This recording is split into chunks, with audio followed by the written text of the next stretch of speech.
here is about 110 to 115, so they will need to stop for fuel in that second and third stage. They will most definitely want to stop for the Goodyear Eagle short track radials. They have 9 for the race. That averages out to about 44 laps per set of tire. This is a high wear racetrack, same tire that they've used here last year and at Phoenix and at New Hampshire, so they're very familiar with the tire. And I would dare say, when they get the chance to stop, when it makes sense to stop, it's going to be 4 tires and topping it off with Sunoco Racing fuel. They're going to want 4 about every time they come down pit road. That's what's happening up at the turn 1 end of pit road. Jason Toy's down in turn 4. Jason, what are you keeping an eye on? Well, the biggest thing we'll keep an eye on here, and 400 laps here is hard to do at Richmond, and trying to be perfect on every single one of them. And ultimately, you're probably going to do a green flag stop. Getting on pit road is going to be a big key here. It shortens up rather quickly between turns 3 and 4. Matter of fact, as the drivers make their way down 40 miles per hour right now down the front stretch pit road area to set their gauges and what they need to. Don't speed on pit road, but getting onto pit road is pretty hard. A orange box about 12 by 12 sits right at the bottom part of the banking. You have to have all 4 wheels inside towards the inside pit wall to make it on the pit lane. We heard Austin Dillon talk about self-inflicted mistakes last year. That was one of them, trying to get on the pit road. So we'll keep an eye on that here this afternoon here at Richmond Raceway. That's Jason Toy and Steve Post. Think O'Reilly Auto Parts for all of your car care needs. Get guaranteed low prices and excellent customer service at O'Reilly Auto Parts. Better parts, better prices every day. Also, just a quick reminder that MRN Care Center reports are brought to you by Blue Emu Maximum Pain Relief, official pain relief cream of NASCAR. And just like that, short track season is over, at least until the fall. We went Bristol, Martinsville. We'll wrap it up here this afternoon. Yeah, and we're at one of my favorites right now. This shape of this racetrack's unreal, Jeff. It really is. All the short track racers that grew up in the short tracks love coming here to Richmond, and the reason being is a multi-groove banking down there in turn 1 and 2 and 3 and 4. It just feels that way. You can run on the bottom and really make some speed. Then all of a sudden, those old Goodyear tires start wearing out. You start searching that second lane and getting more grip and more bite up there.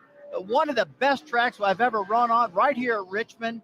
And guess what, guys? We've got great weather, probably in about high 60s today, about 68 degrees, perfect racing weather.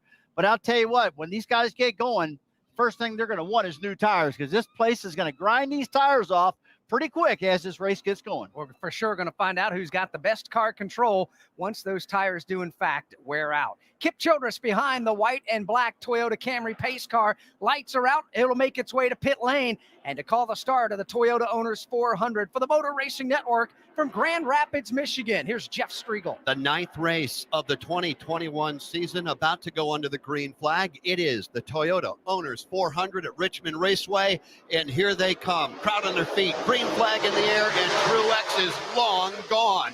Chase Elliott on the inside as they stack them 3 wide already in turn number 1. Denny Hamlin got a terrible start to the race. He is bypassed by Chase Elliott and by Joey Logano. The outside pole sitter will fight back to the inside of Logano and regain the number 3 position. They'll go single file for the moment. Here's Joey Logano. He'll stick the nose of his yellow and red Ford Mustang to the left rear quarter panel of Denny Hamlin's Toyota, trying to find some real estate for third. Problem early on the machine of Justin Haley. He is off the pace, smoking, and headed for pit road as the leaders make their way off turn 2. Truex, a car length up on Chase Elliott. Another car length back to Denny Hamlin. One more to Joey Logano. Well, I got to tell you, Joey Logano, that was a real aggressive move when they dropped the flag. He went down into turn 1, made it 3 wide, and when he got down to turn 1, that baby did not turn. It went all the way up to the top of the racetrack, but he jumped back in the throttle. It was a drag race down the back straightaway. Now he's settled into 4th, but I got to tell you, for a guy who's got no practice with that car on the racetrack, to dump it down in there, Jeff, it was unreal, I thought. Stand on the throttle, hope it sticks, and pick up a spot. And Logano right now goes 4th. Then Blaney, then Harvick, and Dave behind Kevin Harvick. They're side by side. A little bit of struggle right now here in the early going for William Byron, Jeff. He was just bypassed by the Kevin Harvick machine. Kyle Larson makes his way underneath. Finally, Byron will shove it back down into the low groove across the nose of Christopher Bell. Further up front, here's a challenge and change for second off turn 4. Denny Hamlin slides underneath Chase Elliott, gives second to Hamlin. Hamlin did not get a good jump at the drop of the green flag, but he's got it warmed up now. He powers past Chase Elliott. Immediately puts a car link between himself and the Napa Chevrolet. Right now, Truex out front of Denny Hamlin, make it 5 car lengths, 2 back to Chase Elliott. Chase right there with Joey Logano, and Joey's going to have company here shortly, Dave Moody, because Ryan Blaney right there in 5th. Closer every lap, Jeff, as he continues to whittle away at that deficit. He's within a car length now. Blaney rides in the number 5 position. Joey Logano in 4th. He's got a thought, Joey does, about getting back after Chase Elliott for 3rd. No room at the end, however, as Chase Elliott occupies the bottom of the racetrack. Now a good bite coming off turn number 4. Here's Joey Logano to the inside of Elliott. Drives it deep on entry into turn number 1. Puts a wheel up to the low groove. Powers off turn number 2. Joey Logano back to the number 3 position. Now here comes Ryan Blaney. He'll follow to the inside line. Blaney for 4th. Won't be long, and you're going to be talking about Kevin Harvick, and you're going to be talking about Kyle Larson, because they too beginning to run down Chase Elliott. Chase on the outside, Ryan Blaney on the inside. Elliott has not surrendered in that battle for the number 4 position, although now Blaney will complete the pass at the exit of turn number 2. Elliott drop kick back to 5th. Then it's 2 car lengths back to a fast closing Kevin Harvick. Who's got that green and white Ford Mustang hugging the yellow line that separates the apron from the banking of turns 3 and 4. Harvick's showing a little muscle here early on in this one, Dave, after a dismal start to the season. Yeah, it's been especially bad on the short tracks in the last couple of years, really, Alex. That Achilles heel on the short tracks has gone about all the way to the knee here in the last 12 months or so. But Kevin Harvick looking strong here in the early going as Elliott pushes way up the track in turn 3. Couple cars I'm watching right now, Kyle Busch and Brad Keselowski. They started about midfield because of the way qualifying is laid out here at this particular racetrack with the draw, basically. And they're starting to work their way up to the front right now. Watching both cars, they're looking pretty good right on the bottom of turn 2 after they come off this corner, down the back straightaway. But they're picking their way through the field, working the top side of the track a little bit, and then working the bottom if they want to. They're using the whole track, basically, what I'm trying to say. And both of those cars right now, as they march themselves to the front, looking pretty good, guys. Right now, Kyle Busch and Brad Keselowski running back around 15th on back. Kyle 15th, Brad 16th. Good battle that I know you're watching, Dave, continues to just flare up. It will not go away. 3rd, 4th, 5th, 6th, 7th. Joey Logano, Chase Elliott, Ryan Blaney, Kevin Harvick, and Kyle Larson. Chase Elliott has either got a handful of race car right now, or he is intentionally running that second groove, a full lane up off the bottom of the racetrack.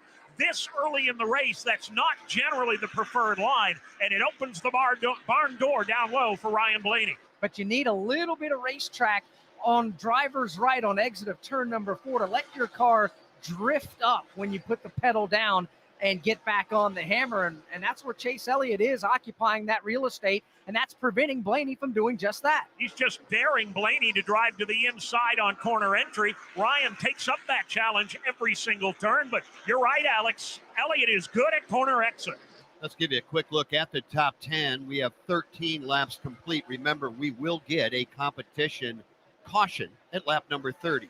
Right now, it is Martin Truex Jr. He's led all the way. Denny Hamlin goes 2nd. Logano 3rd, Elliott 4th, and Ryan Blaney, the much talked about battle from 3rd on back. Blaney right now 5th. Harvick goes 6th, followed by Kyle Larson, Christopher Bell, William Byron, and Austin Dillon right now holding down position number 10.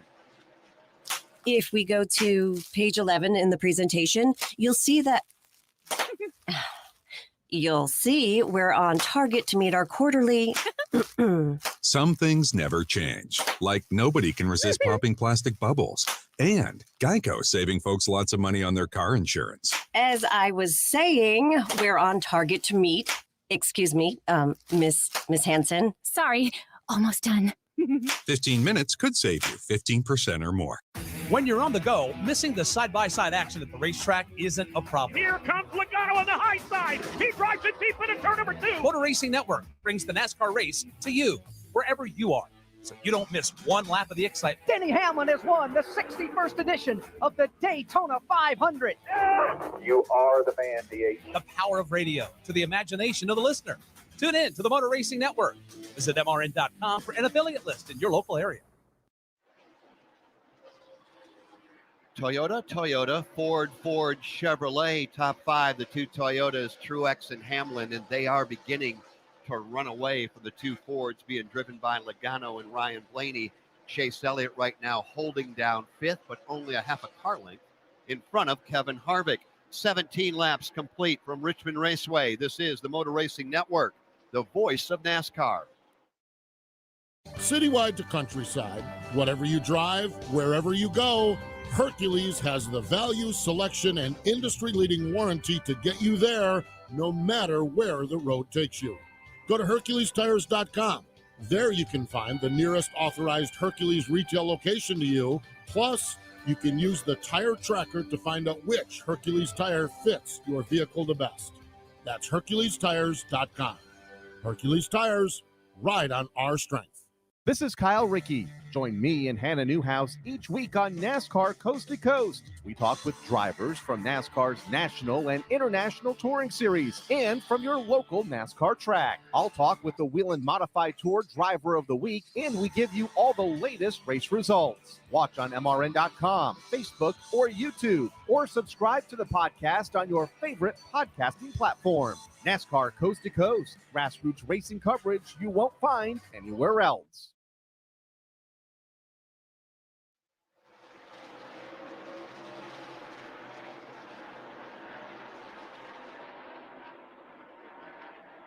In traffic, Hamlin shut down the advantage that Truex had. Looked for a minute like Denny was poised to take the lead away from his teammate. That didn't happen, and right now 2 car lengths separate Martin from Denny as they continue to go 1-2 over Blaney and Logano and Chase Elliott.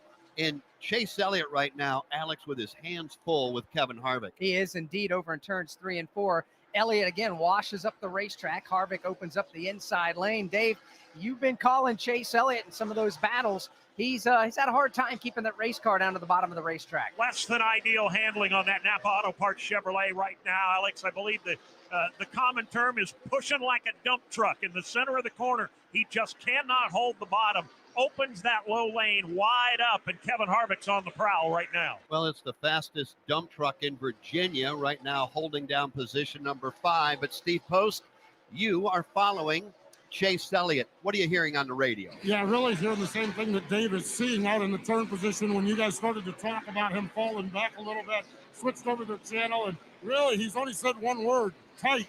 That's all he said. I think as we get closer and closer here to lap 30, we'll probably get a little further details on it, but that car is indeed tight, and so we're looking forward to this competition caution and maybe making an adjustment on it. Well, NASCAR Hall of Famer Rusty Wallace, for a lot of new NASCAR fans out there, what is tight?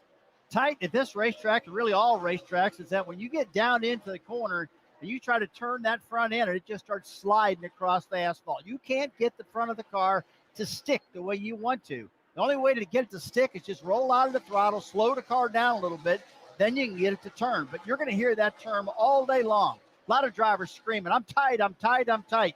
Very few are going to say, hey, I'm loose, I'm loose. But that tight term is something that really is pretty drives you nuts at this racetrack as a driver. Competition caution flag coming up. Will we see Chase Elliott come to pit road? Maybe, maybe not. We'll know in about 4 laps.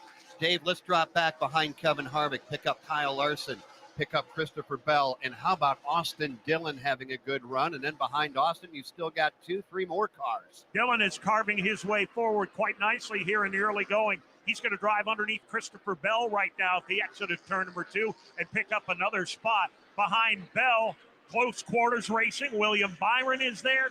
Reddick is there as well. That's a pack of about 5 or 6 cars going at it. You know, guys, one car all year long has been a little bit of a mystery to me has been the Kevin Harvick car. That car was so strong last year, winning all those races, and this year he struggled a lot. Last week at Martinsville he struggled, but right now he looks better than he did last week for sure. Although I'm looking at the lap times, he's about a couple tenths of a second slower than the leaders, but early in the run he was as fast as the leaders. So I hope we're not seeing a trend right now like we saw last week with Kevin, where the longer he runs, the worse it got.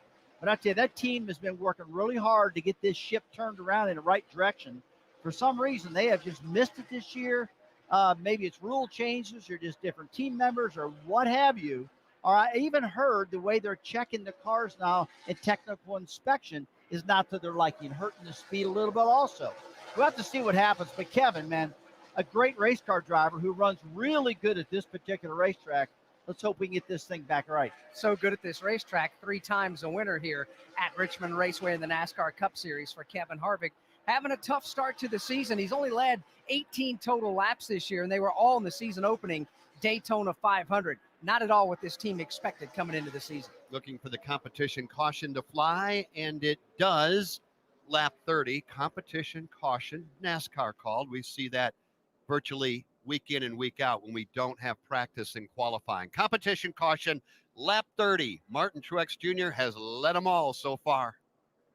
Are you a gig worker or self-employed? Get in the PPP fast lane with Wampley. Wampley has helped over 100,000 small businesses get a PPP loan and proudly serves more than 600,000 small businesses across America. Millions of self-employed workers may qualify for up to $50,000 in 100% forgivable loans. Funds are limited, so apply now at Wampley.com/NASCAR. That's WOMPLY.com/NASCAR.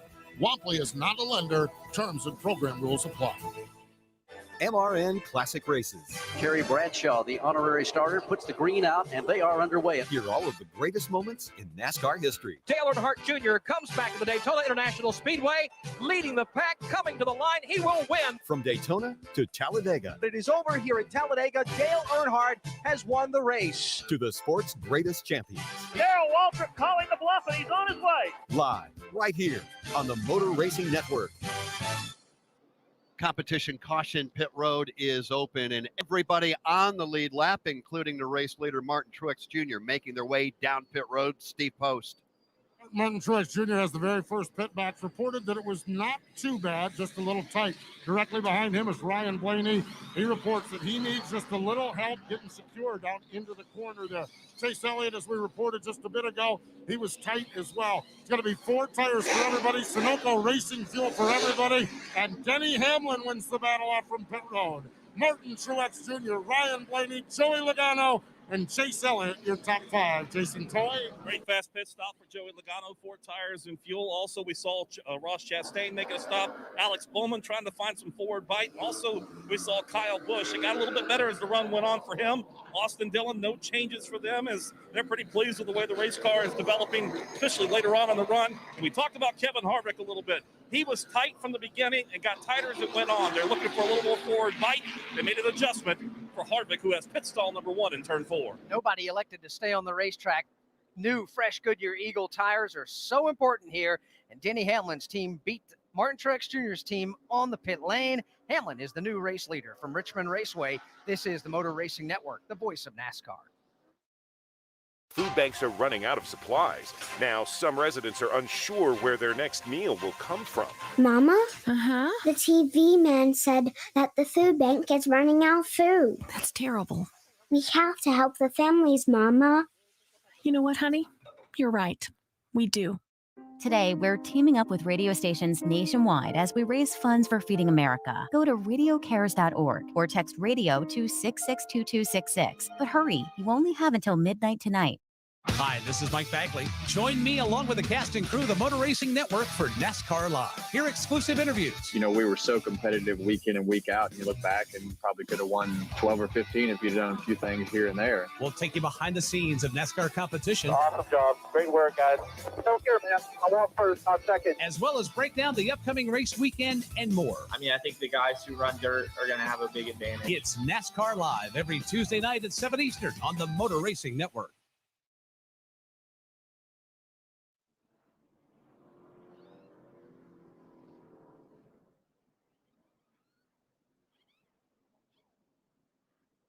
Back at Richmond Raceway, as we work under the caution flag, gives us a chance to look at the leaderboard, brought to you by Advance Auto Parts. Get ready to welcome Fram into the fam. America's #1 oil filter brand now has their own new line of motor oils and fluids, and it's only at Advance Auto Parts and participating CarQuest locations. Well, Chris Gabehart did what he needed to do, and that was get Denny on and off pit road quickly. He did that, took the lead away from Martin Truex Jr., his teammate, Hamlin Truex. 1-2. Ryan Blaney goes 3rd for the restart. Logano 4th and Chase Elliott 5th. How about the stop for Austin Dillon? Now up to 6th for Dillon. 7th, William Byron. Christopher Bell 8th.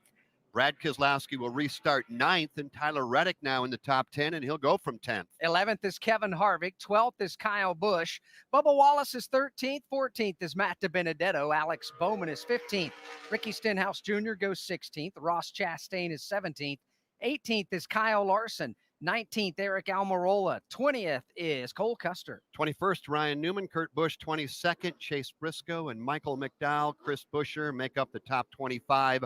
Austin Cindric from the back of the field to 26th, running in front of now Ryan Preece, Eric Jones, BJ McLeod, and Corey LaJoie. There's a quick look at the top 30 because we are getting the indication back under the green flag. Alex Hayden in a lap. So the choose rule is in effect. Drivers have the opportunity to choose whether they want to start on the inside lane or the outside lane, but you can only advance your position in the choose if everybody else opts to go to the opposite side. And this rule comes into play a lot of times on short tracks, but it looks like here for the first opportunity for the drivers to choose, no real moving and shaking going on inside the top 5. We're going to see the green flag come back out on lap number 37 if you're keeping score at home.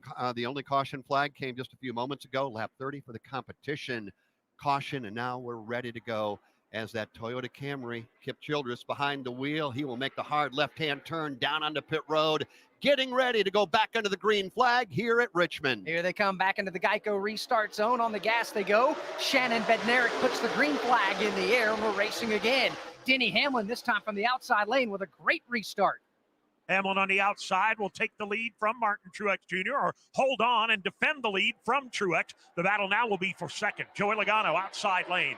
Truex on the bottom. Behind them, it's Ryan Blaney and William Byron. So row 1 behind the race leader. You've got a Ford and a Toyota going at it. Behind them, you've got a Ford and a Chevrolet. It will break apart for the moment and then regroup once again over in turn 2. High groove, pretty sporty here in the early going. Hamlin takes the lead up high. Joey Logano takes second in the outside lane. That'll drop kick Truex back to a third place spot right in front of and Ryan Blaney. Byron also moving up in the outside. Talking about that top lane working real good right now. Yesterday they had the truck race here at Richmond and no rain, nothing overnight. So all that rubber was still on the racetrack. So this racetrack is pretty well up to speed and ready to rock and roll right now with the rubber being laid down on it. And it was pretty impressive watching Joey Logano a little while ago come high side into 3 and 4. A lot of momentum off of turn 4, pulled right into second place. I like the way this racetrack's looking now, guys. Absolutely is. And by the way, the Toyota Care 250 for the NASCAR Camping World Truck Series here last night was won by John Hunter Nemechek, driving for Kyle Busch Motorsports, picking up his second win of the season. You know, I got to wonder, Dave Moody, just how long it will be before it is all Gibbs and all Penske at the front of the field. Yes, we have some Chevrolets from Rick Hendrick's stable in there trying to mix up this party of those two with Chase Elliott and William Byron, but Brad Keselowski's coming through the field, and so is Christopher Bell. Christopher Bell's got the inside line. As a matter of fact, the two of them are going to run side by side right now. That's the battle for 7th and 8th position. Bell down low, Keselowski up high. Well, Joe Gibbs Racing it's not a surprise that all 4 of their cars have afternoons here at Richmond Raceway. 16 NASCAR Cup Series wins. That's the most of any race team all time here at Richmond Raceway. They've won 7 of the last 10 races, including 4 of the last 5. So certainly Joe Gibbs Racing has the setup. They have it figured out, and it looks like Jeff Striegel, no matter if we race at nighttime or in the afternoon with temperatures in the upper 60s, doesn't matter. They seem to have a handle of this racetrack. Yeah, they really do, and they're showing it right now.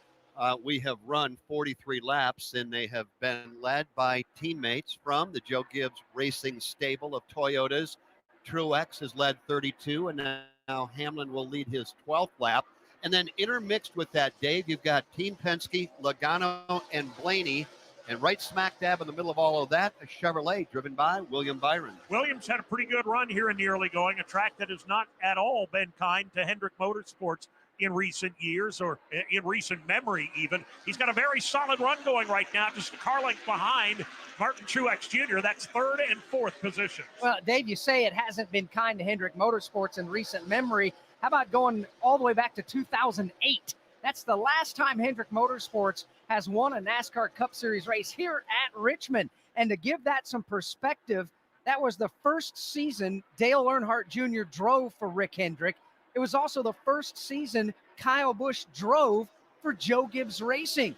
To put it into more perspective, top driver right now, the oldest driver for Hendrick Motorsports currently, Kyle Larson, was only 16 years old the last time Hendrick Motorsports won a race here at Richmond Raceway. Alex Bowman was 15, Chase Elliott was 12 years old, and William Byron was 10 years old. Well, you're talking about Gibbs and you're talking about Hendrick.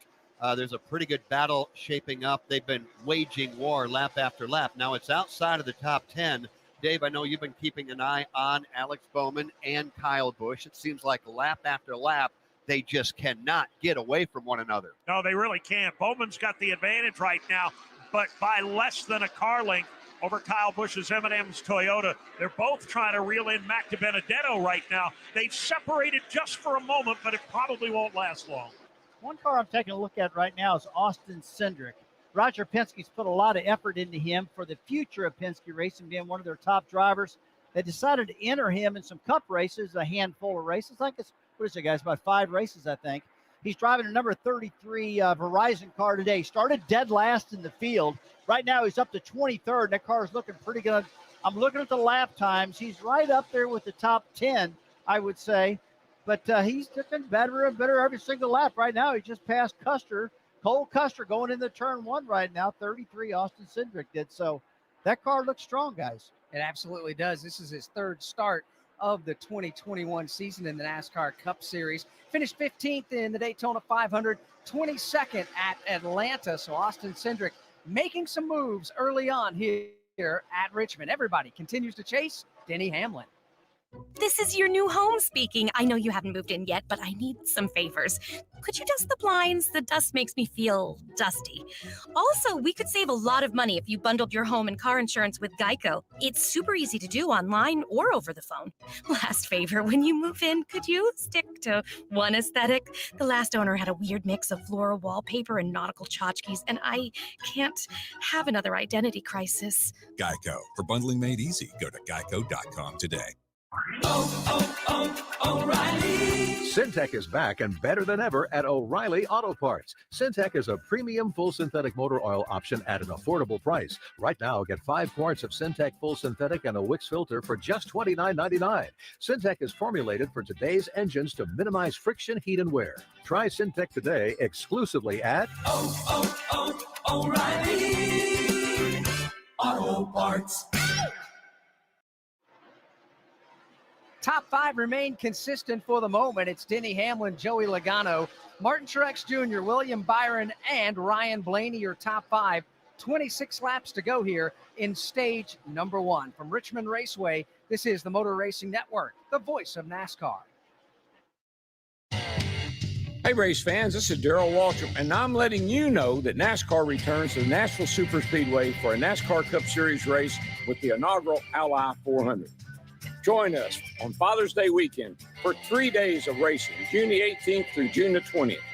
Get your tickets now at NashvilleSuperspeedway.com or call 866-RACE-TIX.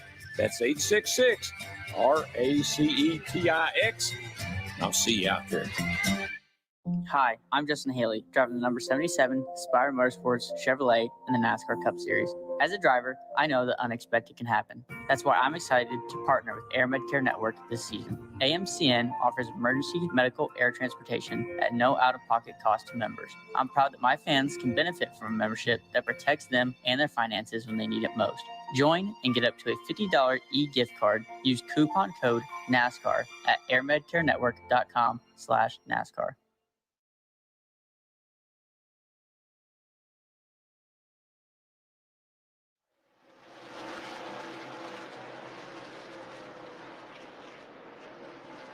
One change inside the top 10 while we were away. Kevin Harvick has moved up to position number 9. That'll drop kick Chase Elliott back to 10th as they continue to race under the green flag now with Jeff.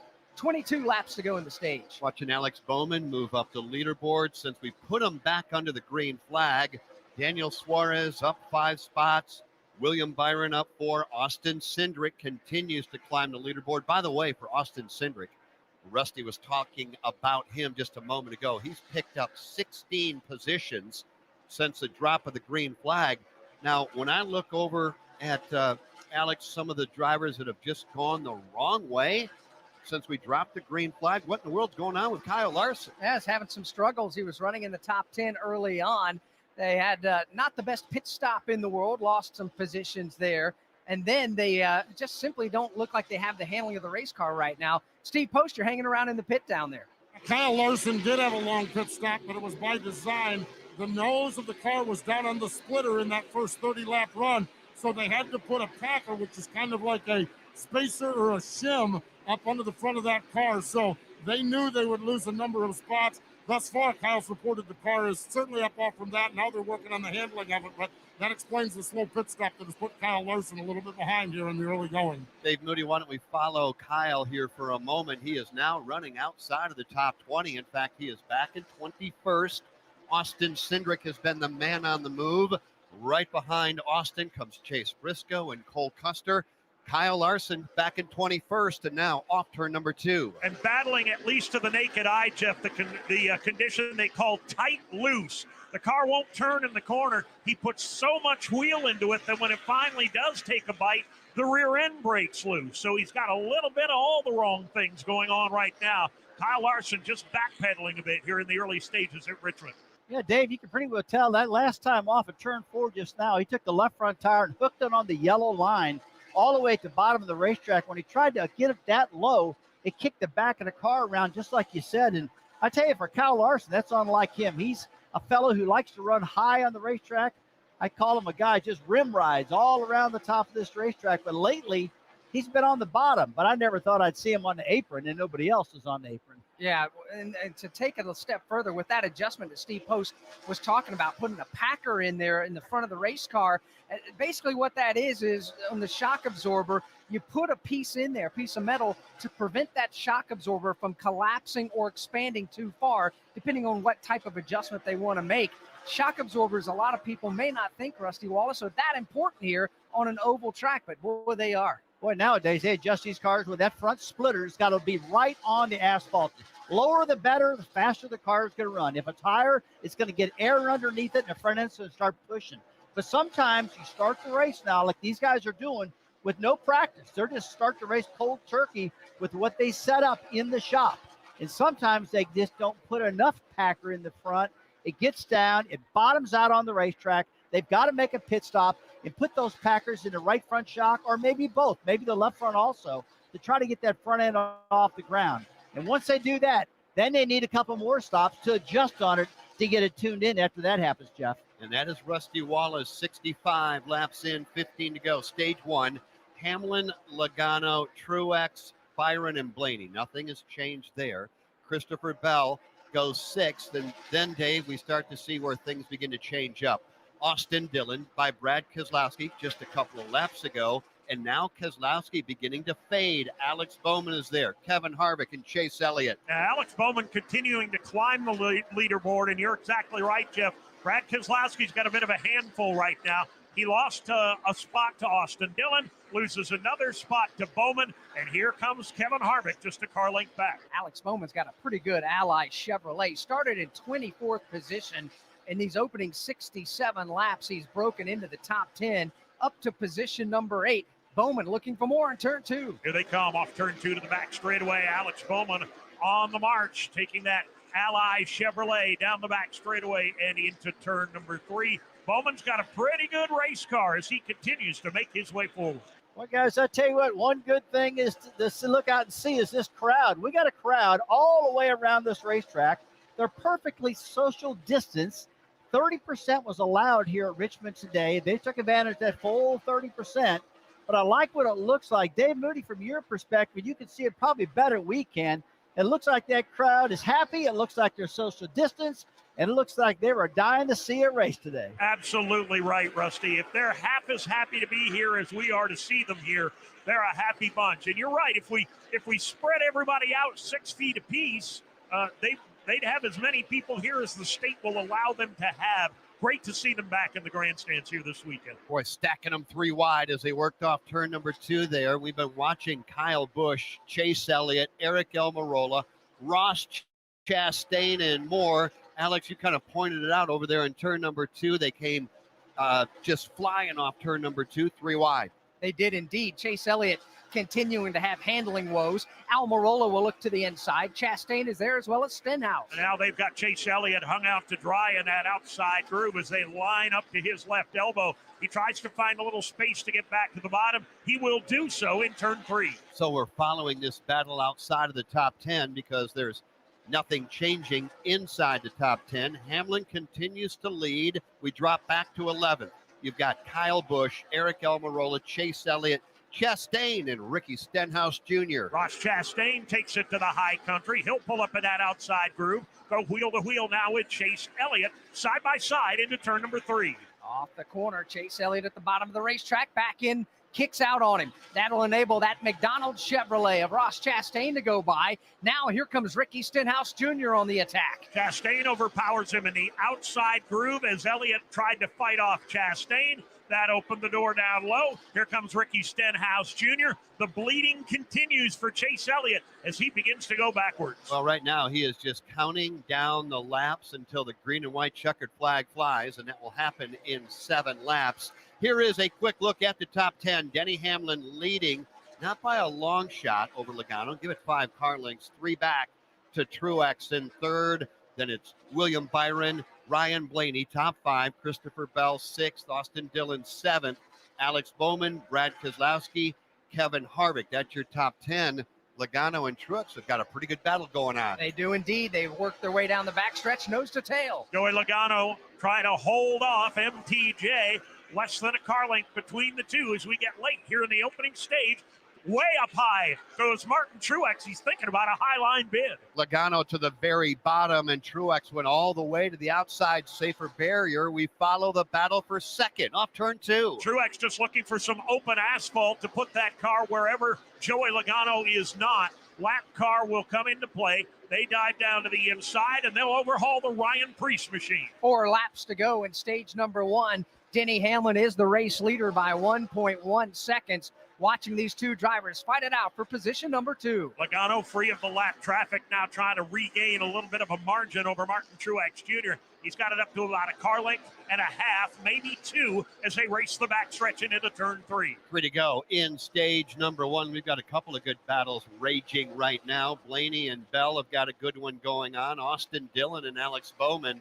But at the front of the field, battle for second continues. Joey Logano and Martin Truex Jr. They're all chasing Denny Hamlin, who's got no worries right now, lap traffic or otherwise. Here comes Logano off turn number 2, still right on his back bumper. Martin Truex Jr. trying to heat things up. He'll take a high entry into turn number 3 and then try and make the move to the outside. Logano slides to back in the race car just a touch off turn 4. That may be all Truex needs. However, they got the lap car of B.J. McLeod straight ahead. Which way will McLeod go? Will he take the bottom or go to the outside lane? He chooses the low groove, and here comes Truex. They're side by side now, down the back straightaway into 3. Logano on the inside, Truex on the outside. This time McLeod goes high in 3. And the stage points, that's what they're battling for. 1 to go here in stage number 1.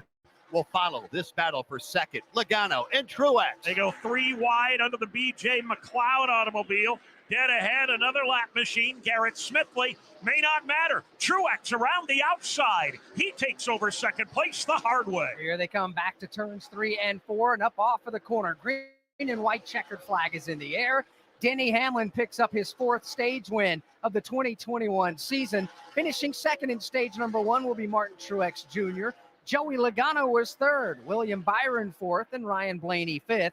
Christopher Bell was 6th. Alex Bowman from 24th starting spot to 7th at the end of stage 1. Austin Dillon was 8th, Brad Keselowski 9th, and Kevin Harvick finished stage number 1 in position number 10. Blue Green Vacations, the official vacation ownership provider of NASCAR, invites you to believe in the power of vacation. With Blue Green, you can create the vacation that fits your lifestyle. Sharing a lifetime of memories at a collection of unique, locally inspired resorts and popular destinations across the U.S. Blue Green owners also enjoy exclusive access to VIP NASCAR packages that deliver the thrill only NASCAR can provide. Start your vacation journey today at bluegreenvacations.com. It's your all-access pass to the stars of NASCAR each weekday with NASCAR Hot Pass. We kind of had a hole that we had to dig ourselves out of, and we've been working on that each week. We'll hear from the sport's top drivers as they talk life on and off the racetrack. I really enjoy seeing the behind-the-scenes, movie or TV sets. It's actually really fascinating. Quite honestly, I think I'm getting better with age. NASCAR Hot Pass, weekday mornings from the Motor Racing Network. From Richmond Raceway, this is the Motor Racing Network, the voice of NASCAR. Are you a gig worker or self-employed? Get in the PPP fast lane with Wampley. Wampley has helped over 100,000 small businesses get a PPP loan and proudly serves more than 600,000 small businesses across America. Millions of self-employed workers may qualify for up to $50,000 in 100% forgivable loans. Funds are limited, so apply now at wampley.com/NASCAR. That's WOMPLY.com/NASCAR. Wampley is not a lender. Terms and program rules apply. NASCAR returns to the biggest and baddest track, April 23rd through the 25th, for an action-packed weekend of racing at Talladega Superspeedway. Be there when the stars of the NASCAR Cup Series make their triumphant return to Talladega. Tickets are still available for the Geico 500 on Sunday, April 25th, with kids 12 and under starting at just $15. Don't miss your chance to get your tickets now. Visit TalladagaSuperspeedway.com to get yours before they're gone.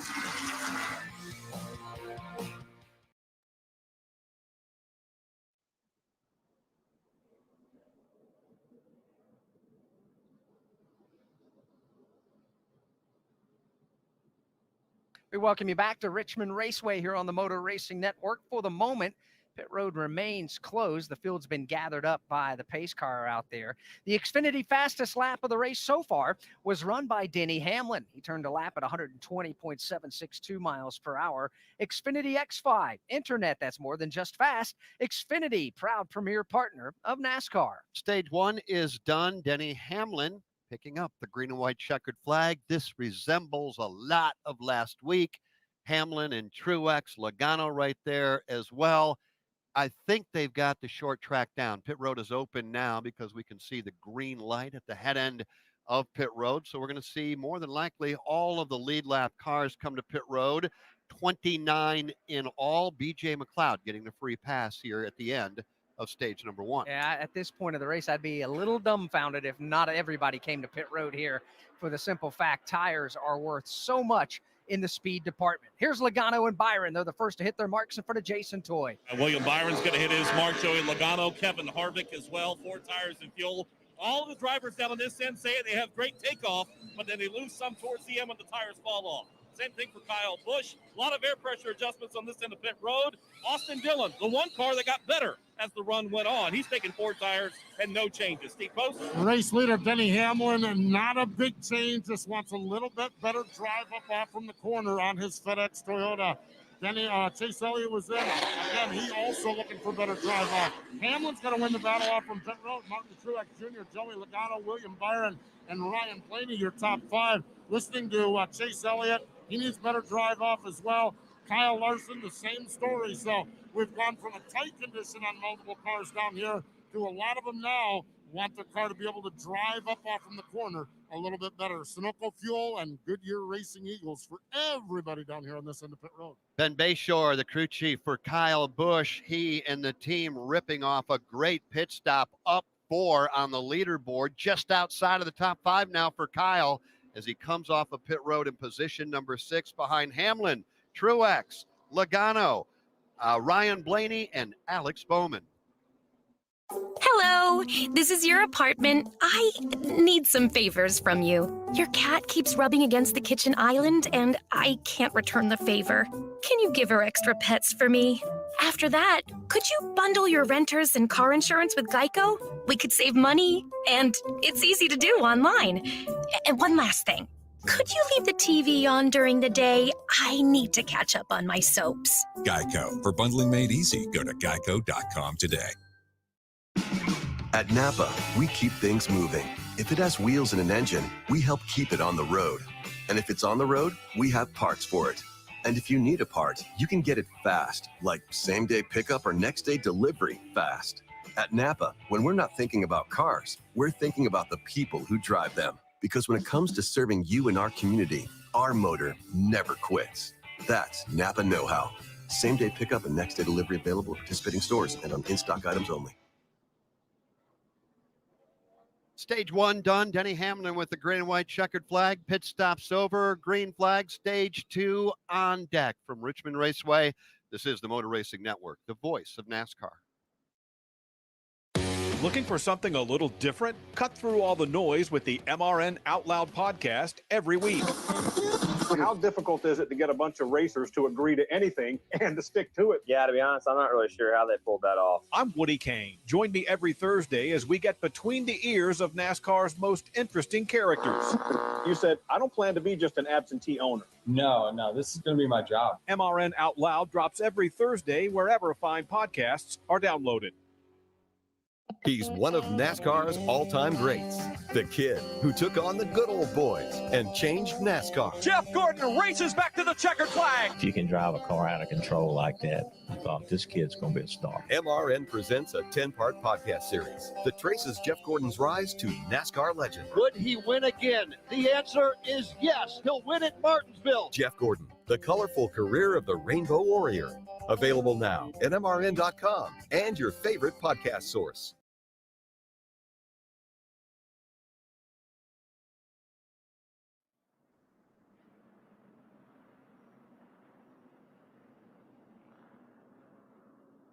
Another lap or two, and we'll have you back under the green flag. Welcome back to the Richmond Raceway Motor Racing Network with live flag-to-flag coverage of the Toyota Owners 400 at Richmond. Jeff Striegel alongside Alex Hayden and a NASCAR Hall of Famer, the man, Rusty Wallace, out in turn 3.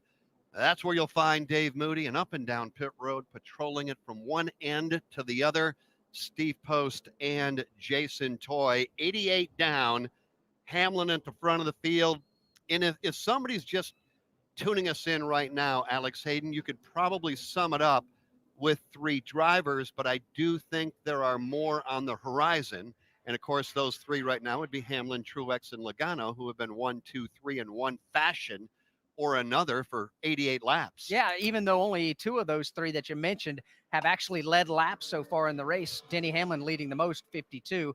Truex has led 32 of those. I agree, but there's a long way to go. We'll find out exactly who's going to improve the handling of their race car throughout the running of the race. Now, let's pause 10 seconds for station identification on the Motor Racing Network.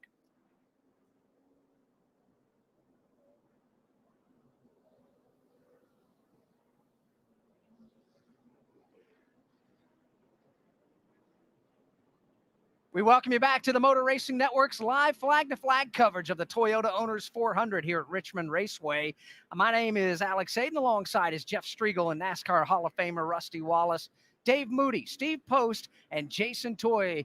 Everybody covering the action all around this 3/4-mile racetrack. We've seen 2 lead changes among 3 different leaders. Denny Hamlin's led the most. Martin Truex Jr. is a lap leader, and B.J. McLeod, via pitch strategy, stayed out and led 5 laps. The field's coming to the Geico restart zone.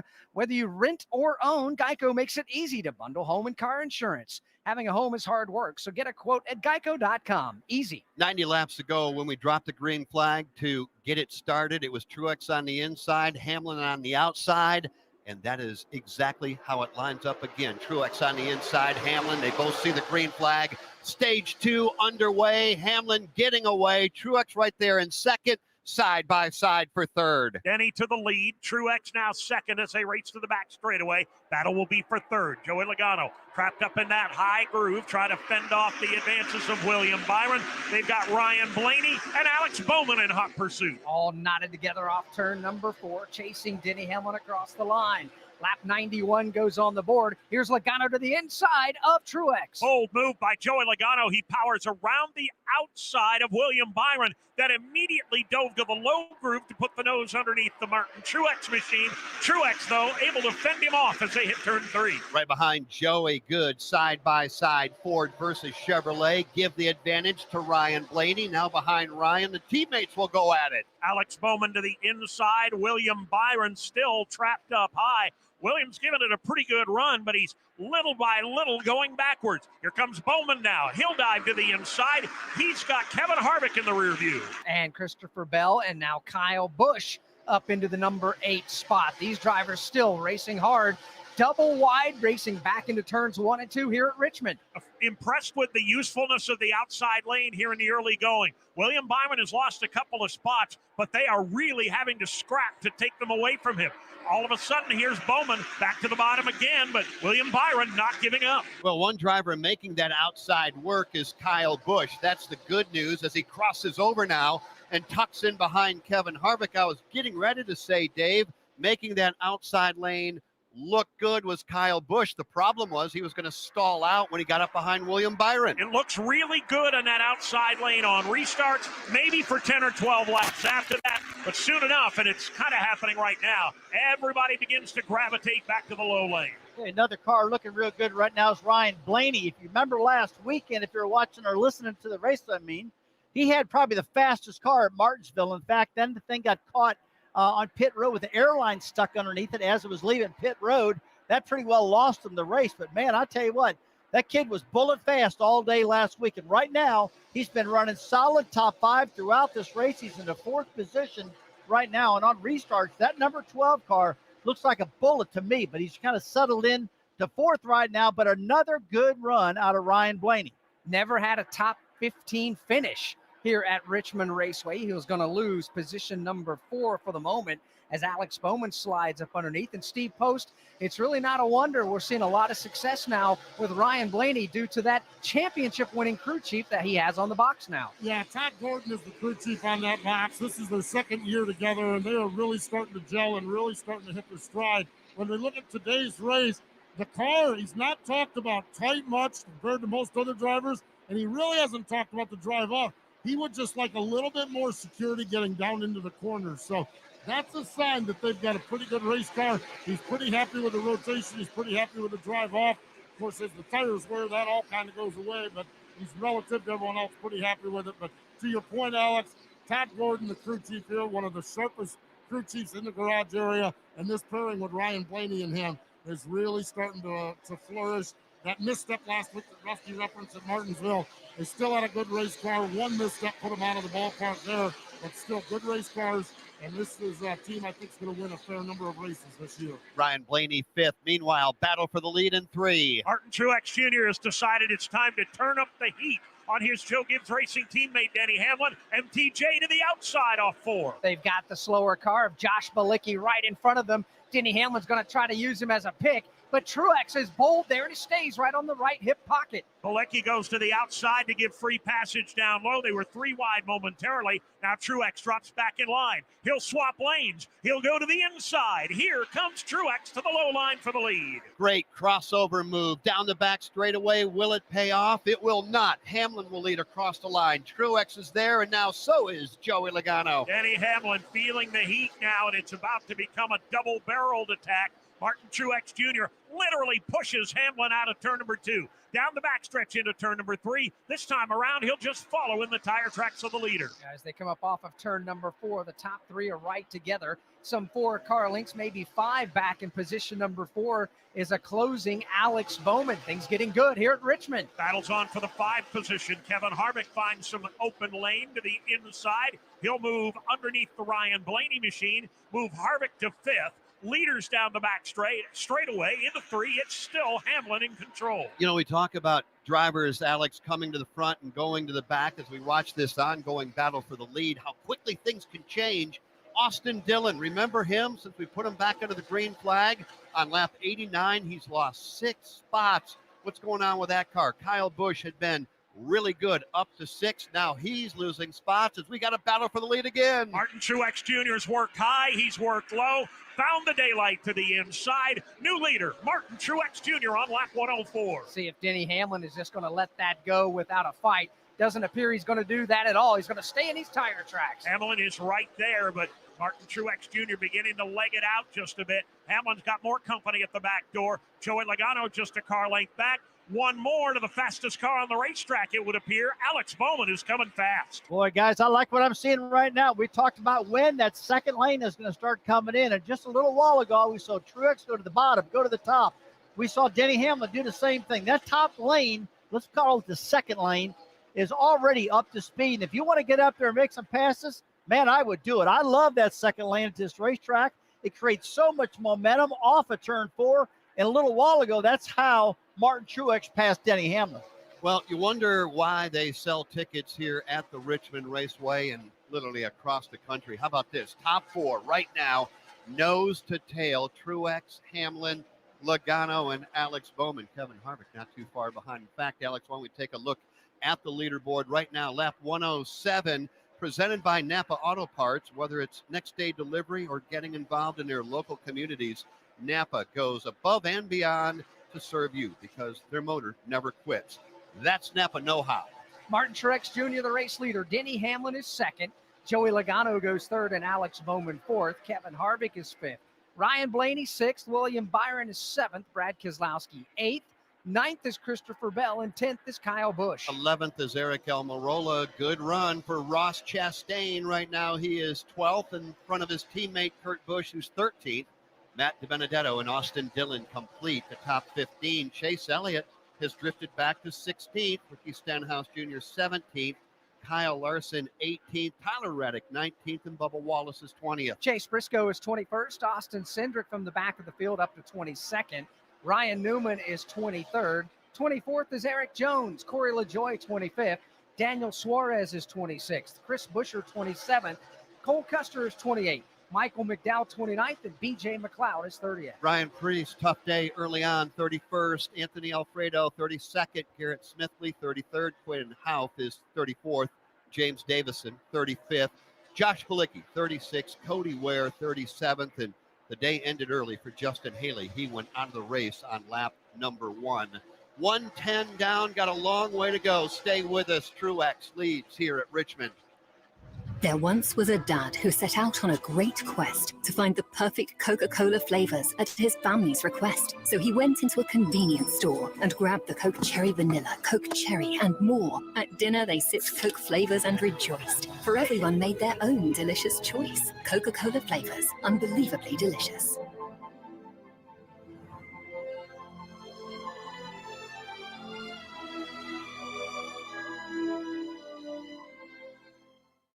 Check out MRN.com for a podcast series called The Tough Trucks of NASCAR. 25 years and still trucking. We'll take you back to some great races. Skinner wins it by 2/100ths of a second. Some wild moments. Kyle Busch, he's top shelf digging up top. Bodine Benson. We just bumped heads, and one of those things. It ended up being a rivalry. And the stories that go with them. Ron Hornaday Jr. truly is a character. Download the shows for free on iTunes and at MRN.com. 3 car lengths the advantage for Martin Truex Jr. over his teammate Denny Hamlin. Denny's got 5 back to Joey Logano. Logano's got 1 over Alex Bowman. And Alex has 3 back to Kevin Harvick. That is your top 5. And yes, Kevin Harvick is in the top 5. It's been a while since we've been able to say that. We'll talk about Harvick and more when we come back. 1:22 to go in stage 2 from Richmond Raceway. This is the Motor Racing Network, the voice of NASCAR.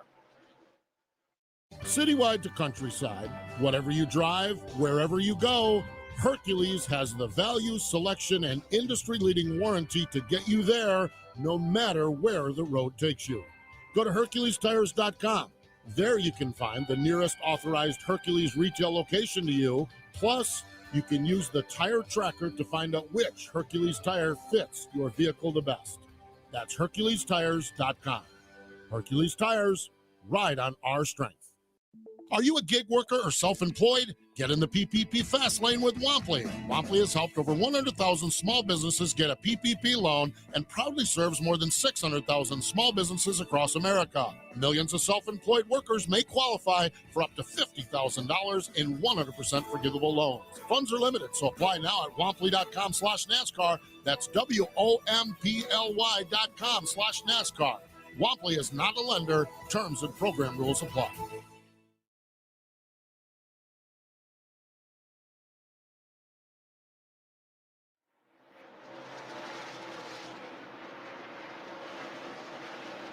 Truex, his lead now comfortable over his teammate Hamlin, and Hamlin right now all by himself in second. Logano the same in third. Pretty good battle between Alex Bowman and Kevin Harvick. In fact, they go nose to tail into turn number 3.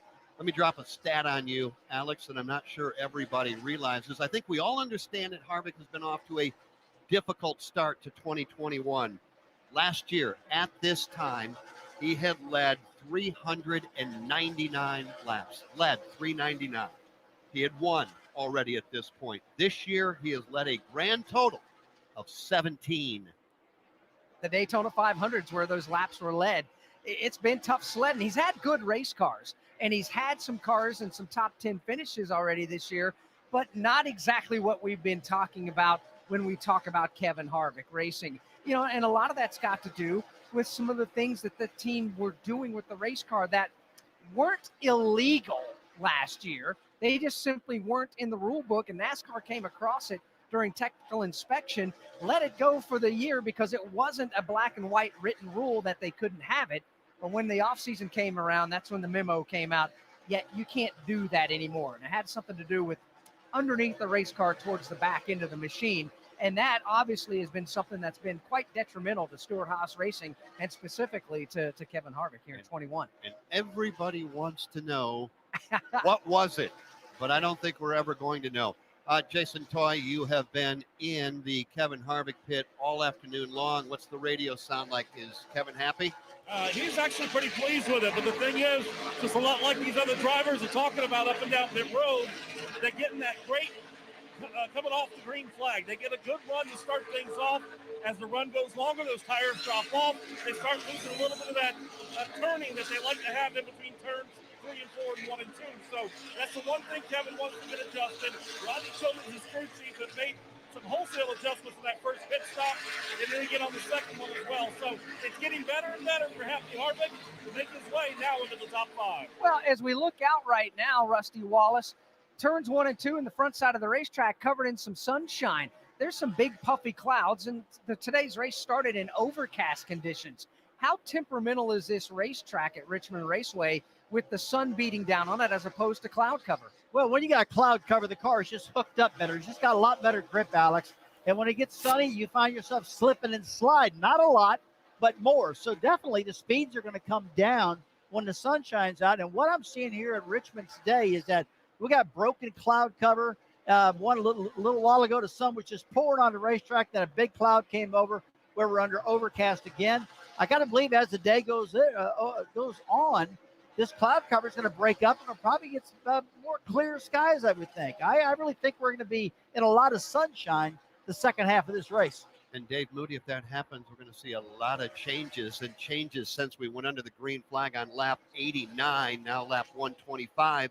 Eric Jones showing that he's got a good car. He is up 7 spots. You know, not always do we talk about the drivers inside the top 10. Dave, you know, there are some drivers that just seem to come to life after a pit stop, and Eric Jones is certainly one of those drivers, even though he's not in the top 10. Yeah, for sure. They've gone in the right direction with that race car. It was the first stage was a bit of a struggle for Eric, but they've made some timely adjustments, got him a couple of spots on pit road, and he's done the rest. And in talking to drivers all this week in anticipation of Richmond, Jeff, they were all hoping that it would be just like it is right now, warm and sunny, because this track gets greasy, the tire wear is high, and it throws it to a much higher degree into the hands of the driver. And Rusty, you were one of these guys at one time not too long ago. Every one of these drivers thinks if it's all up to me, we're going to win. You got that right. I mean, if it's up to you, it's going to win. No doubt about that. That's the attitude you got to have going into it. I like what you said about the sunshine, though, and how slippery the racetrack is. Boy, it is so much fun, Dave, as a driver. When this track gets kind of slimy, I call it, you're sliding all over the place, and the guy in front of you is sliding too, but you're just sliding less, and you're catching them, and you're beating them. And what's going on is you're like, I want to work the bottom. I want to work the middle. I want to work the top. And that's so great about this particular racetrack. It's got so many options here.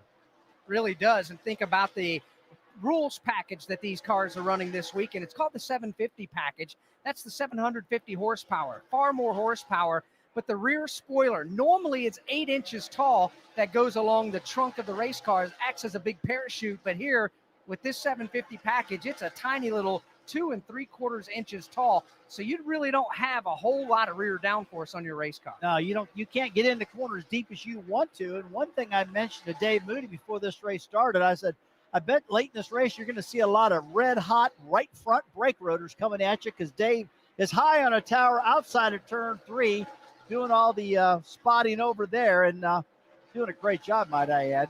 Well, I'll tell you what, that right front brake rubber gets hot because no spoiler to slow the car down, Jeff. No parachute behind it. 2.5 inches, I think is what you said on that. Been watching a battle for the lead. Truex had pulled away from his teammate, Denny Hamlin. They have both left Joey Logano, who is third, but he's only in third by a couple of car lengths over Alex Bowman. Harvick continues to go in position number 5, uncontested. Not uncontested is Truex anymore for the lead across the line, lap 132. He'll haul it off into turn number 1 and bring his teammate Denny Hamlin with him. And he's got a bucket load of lap traffic to deal with. The Anthony Alfredo machine first to go a lap down as Fast Pasta goes to the outside lane and allows Martin Truex Jr. to have free passage. Josh Bilicki will be the next in line, and then it'll be Ryan Preece, who's just not having a good day. No, he's not. Ryan Preece needs a hug about right now with only 133 of 400 laps into today's race. Truex the leader. Denny Hamlin now matching him stride for stride. Right there with him as they exit turn 2 to the back straightaway underneath the Josh Bilicki machine. Now closing in, as we mentioned, on Ryan Preece. It's Truex by about a car length and a half. 134 down. We've got 101 remaining in stage number 2. Truex by just 2 car lengths over his teammate. To all you do-it-yourselfers, get ready to welcome Fram into the fam. Because America's #1 oil filter brand now has their own new line of motor oil and fluids. And it's only at Advance and CarQuest Auto Parts. Stop into Advance and choose from 4 new Fram oil change bundles starting at just $20.99. They have the oil and filters you need to keep your engine running stronger, longer. Advance your auto at Advance Auto Parts and participating CarQuest locations. See store for details. Food banks are running out of supplies. Now, some residents are unsure where their next meal will come from. Mama? The TV man said that the food bank is running out of food. That's terrible. We have to help the families, Mama. You know what, honey? You're right. We do. Today, we're teaming up with radio stations nationwide as we raise funds for Feeding America. Go to radiocares.org or text radio to 662266. But hurry, you only have until midnight tonight. Well, you heard Steve Post talk about how these teams might split up stage 2. Postman was exactly right. Harvick was in just a moment ago, and now Kyle Busch is in. Kyle Busch coming in, 4 tires and fuel. That car dropped off completely for him, so they're going to make an adjustment for him. Also, Alex Bowman is in. We saw Kevin Harvick take a stop as well. And Martin Truex Jr. making his way toward turn 1, Post. Martin Truex Jr., the very first pit box, really happy with his automobile right now. Sirius XM sponsorship and the auto owner sponsorship. No adjustment on this car. Cooler onto the left side, going to be 4 tires. Chris Buescher was in the last time. 4 tires, Sunoco Racing Fuel. There's his teammate, Ryan Newman, making his way off from pit road. As other cars are in front of Jason Toy. Waiting for Alex Bowman made his stop. His teammate, William Byron, coming in as well. Going to be 4 tires and fuel for them. Very happy with the race car, the way it's been running for William Byron. Post? And fascinating to listen to Denny Hamlin. They've been using the tracer and the throttle tracer dynamic and information to try to see what his line is compared to Martin Truex Jr. He's very happy with the car. He's down and away. Here is Chase Elliott. The car has been evil tight. 4 tires, Sunoco Racing Fuel for Chase Elliott. Ryan Blaney in, getting service as well. Green flag pit stops. Here's Austin Cindric getting pit service. And Kyle Larson, he gets together. Kyle and Bubba Wallace bounce off each other down here on pit road, Jason Toy. Bubba Wallace completing his pit stop work. Also, Joey Logano just making his stop at lap 138. Took on 4 tires and 2 cans of Sunoco fuel.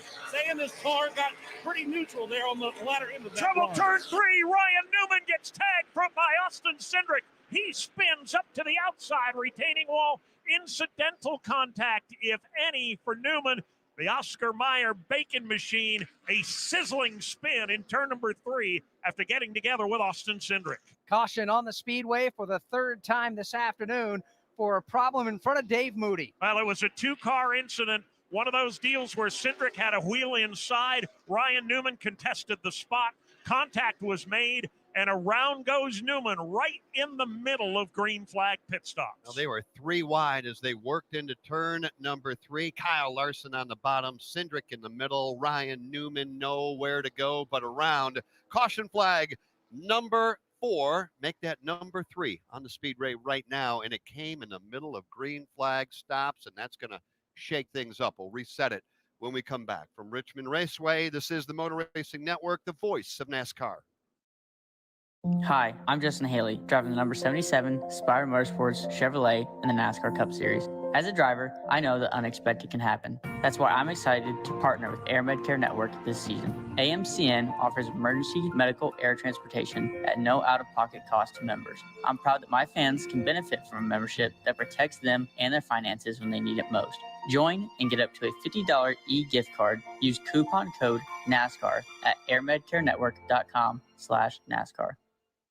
NASCAR returns to the biggest and baddest track, April 23rd through the 25th, for an action-packed weekend of racing at Talladega Superspeedway. Be there when the stars of the NASCAR Cup Series make their triumphant return to Talladega. Tickets are still available for the Geico 500 on Sunday, April 25th, with kids 12 and under starting at just $15. Don't miss your chance to get your tickets now. Visit TalladagaSuperspeedway.com to get yours before they're gone.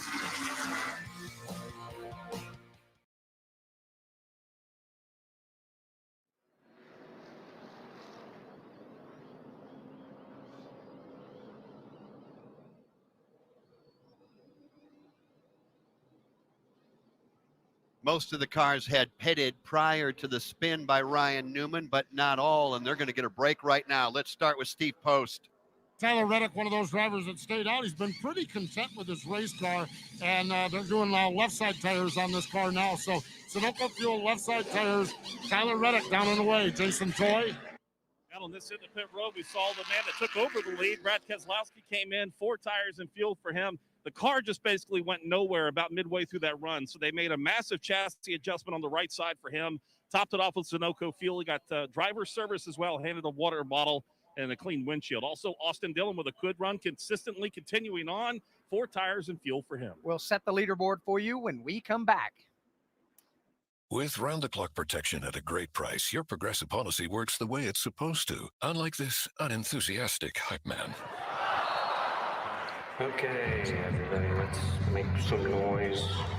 Put your hands up. Or not. It's your call. Here we go now. Here we go.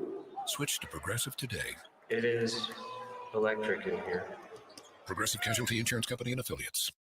Hi, this is Mike Bagley. Join me along with the cast and crew of the Motor Racing Network for NASCAR Live. Hear exclusive interviews. You know, we were so competitive week in and week out. And you look back and probably could have won 12 or 15 if you'd done a few things here and there. We'll take you behind the scenes of NASCAR competition. Awesome job. Great work, guys. Don't care, man. I want first, not second. As well as break down the upcoming race weekend and more. I mean, I think the guys who run dirt are going to have a big advantage. It's NASCAR Live every Tuesday night at 7 Eastern on the Motor Racing Network. From Richmond Raceway, this is the Motor Racing Network, the voice of NASCAR. Citywide to countryside, whatever you drive, wherever you go, Hercules has the value, selection, and industry-leading warranty to get you there no matter where the road takes you. Go to HerculesTires.com. There you can find the nearest authorized Hercules retail location to you. Plus, you can use the tire tracker to find out which Hercules tire fits your vehicle the best. That's HerculesTires.com. Hercules Tires, ride on our strength. On your ride home, catch NASCAR Today to keep up with the latest. Heck, it's always changing, it seems like, in NASCAR. Every weekday, you'll hear from the top newsmakers in the sport. I think it sounds really, kind of cool. Plus, some fun peeks behind the scenes. Bedtime is kind of like last lap around Talladega. Guaranteed chaos. Somebody's going to go away mad. I'm Chase Elliott. Listen to NASCAR Today every weekday right here on the Motor Racing Network.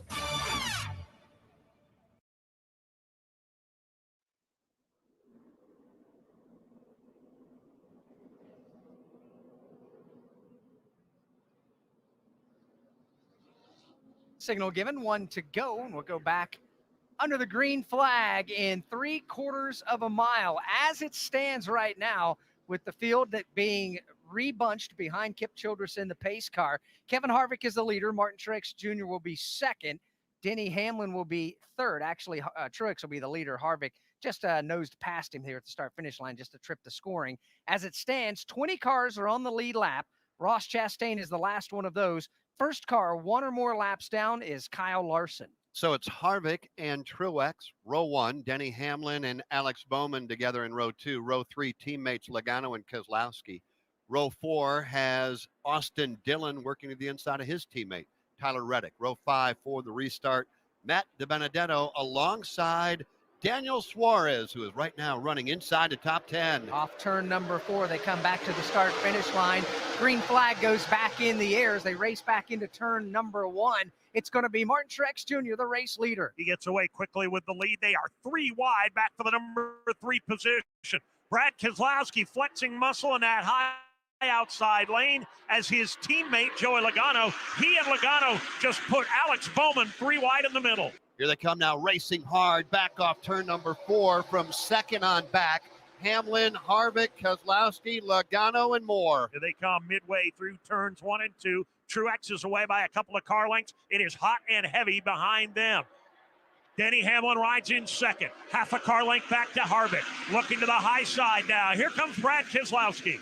Boy, Kevin Harvick on that restart, he spun the tires when he was on the outside lane. I thought he was actually going to drag race Denny Hamlin down into 1 and actually beat him, but he couldn't get that done, and now he's back in the 3rd position. Martin Truex, I meant. But I'll tell you what, he had a good-looking car going into 1, but just couldn't hold it. Here they come back into turns 3 and 4. It's Truex by 3 car lengths. Second place is Hamlin. He's got Harvick behind him. Brad Keselowski searching high, searching low, trying to find some racing room. Further back, Dave, they're going 3 wide, headed off into turn number 1. Corey LaJoie to the outside lane. He's going to have to tiptoe his way through. Dillon in the middle. Down low, Matt DiBenedetto. Dillon bails out of it. Corey LaJoie with a brave move into turn 1 is going to pick up a spot. Well, he is running the outside and just trying to let it fly out there. He pulled alongside Austin Dillon. Now behind LaJoie, 3 wide again. Eric Jones to the bottom. Jones to the bottom. Larson in the middle. Suarez now on the outside. Daniel Suarez keeps the hammer down. He'll take 2 spots with a 3 wide move. Strong effort there. Good racing inside the top 10 in the back half of that as everybody continues to chase. Martin Truex Jr. Denny Hamlin 2nd. Harvick is 3rd. Keselowski 4th. Logano is 5th, and from 6th on back, they're still getting after it. Still getting after it indeed. Tyler Reddick having a good run. He rides back there in the number 6 position. 7th belongs to Alex Bowman, then Matt DiBenedetto, Dillon, and Corey LaJoie. How about those RCR Chevrolets running together inside the top 10? Tyler Reddick and Austin Dillon having a great run right now. Let's follow Tyler Reddick as he follows Joey Logano. He's got the crosshairs on Joey Logano's back bumper, but he's got about a car length to make up. Another car that comes out of the RCR stable also moving up tail end of the top 10. That's Daniel Suarez in the Camping World Chevrolet for Trackhouse Racing. Goes up underneath Corey LaJoie, takes that position away. Advantage to Suarez across the line. In his rear view mirror, he'll now see Kyle Larson go to the inside of Eric Jones. Both of those drivers fighting to be the first car 1 lap down. Hoping for that free pass position. Larson on the inside, Jones on the outside, wheel to wheel into turn number 3. Jones gets a little bit tight mid-corner, but it turns quickly, and he's got the spot off turn 4. All right, let's give a little love to a driver having a great day right now. He is 1 spot outside of the top 10 and trying to grab that right now, and we are talking about the 29-year-old driver out of Concord, North Carolina, driving the Spire Motorsports number 7, and that is Corey LaJoie, and he has been up here a few times this year. When I say up here, Alex, you know what I'm talking about, inside the top 15. This is a huge run going for he and this team so far. It absolutely is. They were in the top 10 at Martinsville last week, got shuffled out in the late going, though, and this is a fantastic team that's taking small steps. And Steve Post, you've been keeping a close eye on this race team and how they're progressing, what they're doing, aligning themselves with the right people, and now Corey LaJoie and this team have themselves running in the top 10. Yeah, they really are. They're aligned with Ganassi Racing, so they get some vehicles and support from Ganassi, part of the Chevrolet program, and so they are aligned with some good people. One of the other keys to this, is that last year Corey LaJoie was with a different team. He had Ryan Sparks as his crew chief, and they worked to get Ryan Sparks over on this team to continue that relationship with the crew chief, and they are rolling along. Corey always uses the phrase stacking pennies. Yeah, we all want to go out and sling around $100 bills and run for the win. Corey always talks about stacking pennies, a little pile here, a little bit better here, a little bit better here. The Spire team has the same mentality as they grow into ownership, and this is a team that is going to be interesting to watch, not only this year, but 2 years, 5 years down the road. But it's runs like today that just keep them motivated and pumped up to move on and keep moving on. And I think they're going to have something by the time they get done. And there's no denying Corey LaJoie, whose nickname is the Shoe, or it was when he ran short tracks, he can flat wheel a race car. So they're in good hands in the driver's department as well. Well, they certainly are right now, running in position number 11. They were 9th at Daytona. Since then, no better than 27th. That's growing pains, but right now they are running well. Dave, behind Corey LaJoie, let's pick up Kyle Busch. He's got company. He does indeed, and he's looking to give a little company as well. Down the back straightaway, he's trying to close in on the Eric Jones machine, and he's got Bubba Wallace in the rearview mirror. He does. He is a lead lap car, is Kyle Busch, as they come up off of turn number 4, race back across the start-finish line. Kyle Busch is 13th. William Byron 14th. Big brother Curtis 15th. Here they come off turn 2 to the back straightaway. That's a pretty aggressive group of lap traffic right now. A number of drivers, including Ross Chastain in that group. Here's Chastain. He drives deep into 3, trying to make a move on Eric Almirola. Well, there are 8, maybe 9, 10 cars in this battle right here, and you almost think that Dave, hang on, is one of these going to bring out a yellow? You've got a couple of cars right in front of Kyle and behind going side by side. That's where Chase Briscoe goes to the high lane and drives around the Christopher Bell machine. Pretty good afternoon so far for Briscoe. He'll take a spot from Bell. Right behind them, William Byron to the inside of Kyle Busch. I'll tell you what, Eric Jones and Kyle Larson, they've been going back and forth at it right now. Right now, Eric Jones is in a free pass position, and Kyle Larson is trying to get it from him as they race off of turn 2. Here they come right behind the Corey LaJoie machine. Jones and Larson having a pretty good race of their own, as Rusty said, for that free pass if the caution were to fly. Off turn number 4, fantastic racing. And Eric Jones is another one of those drivers that's worth talking about, making the switch, going over to Richard Petty Motorsports, Jeff Striegel. As Eric Jones finds his footing over there at that race team, they're putting together some pretty good outings out there. 1 top 10, 7 Richmond starts in his career. So Eric Jones trying to get that Richard Petty Motorsports number 43 closer to the front of the field. They've put together some good runs this year. He's got a lot of talent, and he's trying to take that team with him. And I think if you even asked Eric, he's going to tell you, I'm going to put this team on my back, and I'm going to carry you forward. I'll do anything and everything I can. And he's been doing it behind the wheel. A couple of top 10s this year. His best 9th a couple of weeks ago on the dirt. And man, you're right. He's looking good right now. In fact, as he comes off the corner, headed back at turn number 1, we were talking about Corey LaJoie a moment ago. Well, let's talk about both of them right now as they exit off turn number 2. Jones trying to put a wheel to the inside of the Corey LaJoie machine, but Corey's a little bit too strong coming off turn number 2. Now he's going to take a high entry into turn 3, opening the door for Eric Jones, but Eric can't fill the hole. Even though they're racing hard on the speedway, Corey LaJoie is in 11th place on the lead lap. Eric Jones continues to be the first car 1 lap down. He runs 21st. And again, he sniffs to the inside of Corey LaJoie's Schluter Systems machine. He'll pull even with him now in turn number 3 as he tries to keep Kyle Larson in the rearview mirror. 66 laps to go here in stage number 2 at Richmond. Truex continues to lead. Man, Truex and Hamlin, they've got the dominant car so far. Harvick 3rd, Logano 4th, and Brad Keselowski completes the top 5. Napa know-how. At Napa, you don't need to be a magician to pull 20% savings out of thin air. All you need is a bucket.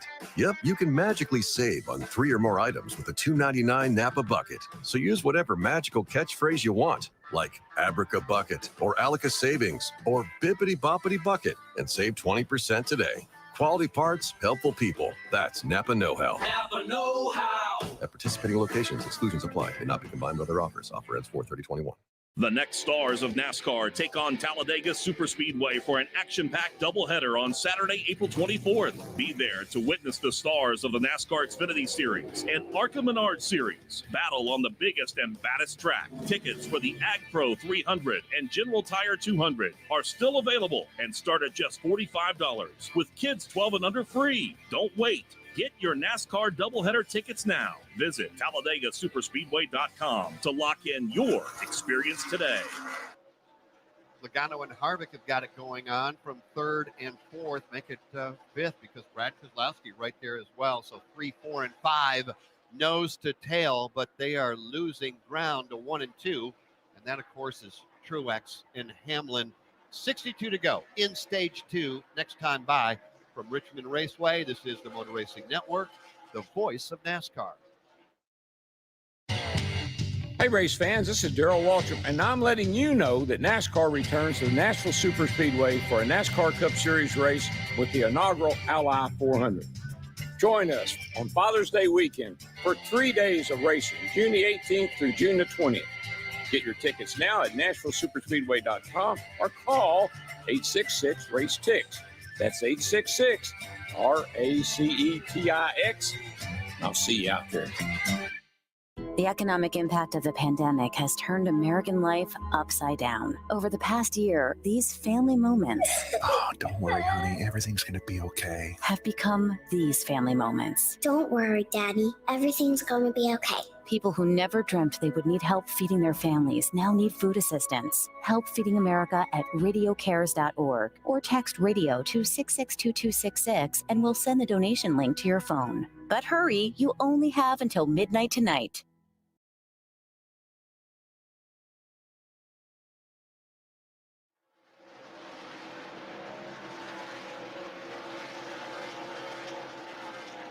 Back at Richmond Raceway, nothing has changed inside the top 5. 59 to go in stage 2. Truex and Hamlin very dominant today. Truex 67 laps led. Hamlin 53. They go 1-2 right now. In fact, why don't we take a look at the leaderboard with 176 of 400 complete. Brought to you by Blue Green Vacations, the official vacation ownership provider of NASCAR. Blue Green Vacations invites you to believe in the power of vacation. With Blue Green, you can create a lifetime of memories at our collection of unique, locally inspired resorts and enjoy exclusive access to VIP NASCAR experiences. Start your vacation journey today at BlueGreenVacations.com. Martin Truex Jr., the race leader. Denny Hamlin is second. Joey Logano goes third with Brad Keselowski fourth. Kevin Harvick been drop kicked back to fifth. Alex Bowman is sixth with Matt DiBenedetto seventh. Tyler Reddick eighth. Daniel Suarez ninth. And Austin Dillon is 10th. 11th, Kyle Busch. 12th, William Byron. 13th, Christopher Bell. Corey LaJoie, 14th, and Kurt Busch, 15th. 16th right now, Chase Elliott. And he was so good early, and now he is running outside of the top 15. Eric Almirola, 17th. Ryan Blaney, way back in 18th. We'll follow up on that in a moment. Ross Chastain, 19th, and Ricky Stenhouse Jr. is 20th. And that is the last car on the lead lap. One lap down, and 21st is Eric Jones. 22nd, Kyle Larson.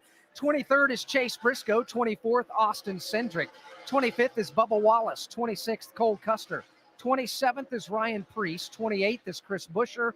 29th, Michael McDowell. And 30th, B.J. McLeod. 31st, Ryan Newman. Anthony Alfredo. 32nd, Garrett Smithley. 33rd, James Davison. 34th, Quinn Houff. 35th, Cody Ware. 36th.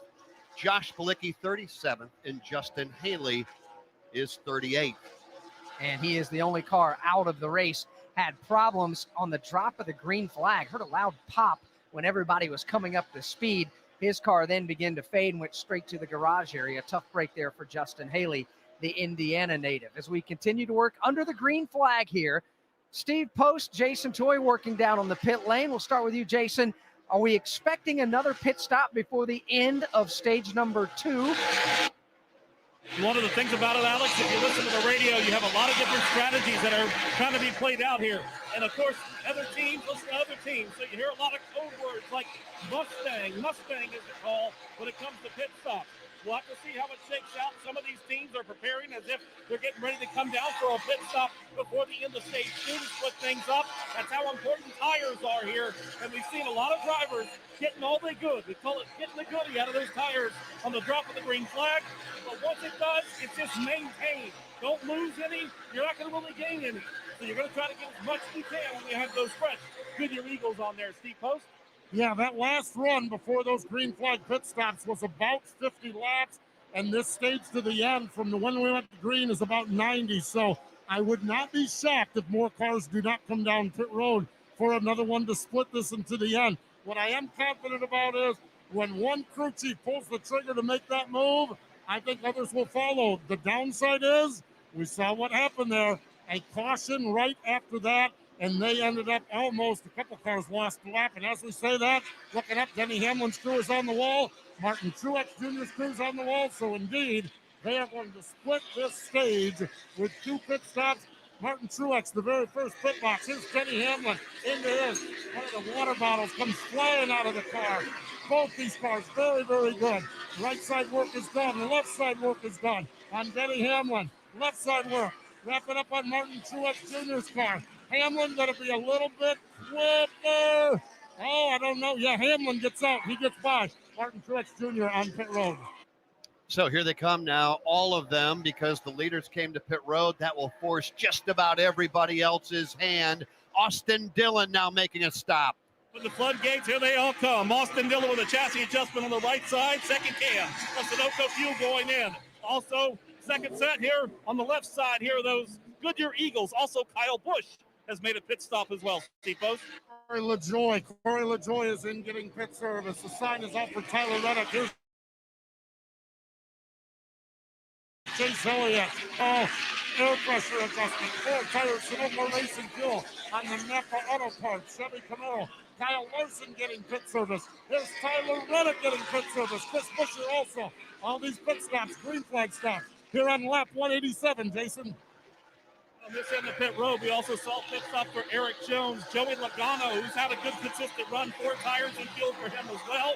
Also, we're seeing Chase Briscoe make his way down. Ross Chastain on the pit road right now. 4 tires and fuel for him. Green flag pit stops for the second time here in this second stage. And we're going to find out which pit crews can get the job done under heavy pressure situations. Now, that being said, Jeff Striegel, with the cars who just came off of pit lane, the new tires, their closing speed they have on the drivers with old tires is going to be something that's going to be something to watch. You're going to have to be very careful when you close in on these slower cars. As you were watching Kyle Busch just about run over 4 cars as he worked his way off turn number 4. You feel like Superman out there right now, Dave, when you got those brand new Goodyear Racing Eagles on. Yeah, and you also know that kryptonite time is only about 10 or 12 laps away. So you want to make hay while the sun shines. You want to get every spot you can while you've got the advantage of that fresh rubber without actually chewing it to death and having to pay the price a little later on. Currently, Brad Keselowski is the race leader. He has not made a green flag pit stop, nor has Christopher Bell. Kurt Busch is in third. Here's Christopher Bell now in the Sirius XM Toyota Camry. He'll peel off the racetrack and make a stop. Christopher Bell has had just a very solid run, been about 6 foot all day long. Going to do a chassis adjustment on that Toyota Camry. Now around to the left side, pumping a half of the deck. Looks like a good stop. Sunoco Racing Fuel is in, Goodyear Racing Eagles are in, and Christopher Bell is down and away. So here is who has stayed on the racetrack. Brad Keselowski, Kurt Busch, Ryan Blaney. Those are the drivers electing to stay out. How long will they stay out? Time will tell. But like you pointed out, they're just going to be a sitting duck here before too long. Keselowski, Kurt, Ryan, I guess they're going to roll the dice and gamble. We'll see. There's 43 laps, now 42 laps to go here in the stage. Joey Logano just blew by Brad Keselowski and has left him by about 3 seconds in a half a lap. That's how good the tires are, and that means there are 6 cars on the lead lap right now Alex Bowman is the first car one lap down, Rusty, in the 7th spot. I'll tell you one thing I can't believe. They're only running basically 50-lap runs before they come hit pit road and get these tires off. I mean, that's not much at all. I mean, I'm really surprised that they've actually decided to pit twice in this run, but it just goes to show you how fast these tires fall off in speed. And let's face it, this track is a little bit abrasive, and it kind of tears the tires up a little bit in a good way. I like what it does where it wears the tires. And, man, when they put new ones on, you can really tell how they're just out there flat flying, I call it. All right, right now, Alex Bowman, who is 1 lap down. In fact, let's use Denny Hamlin, who is on the lead lap. We're going to set it for you here.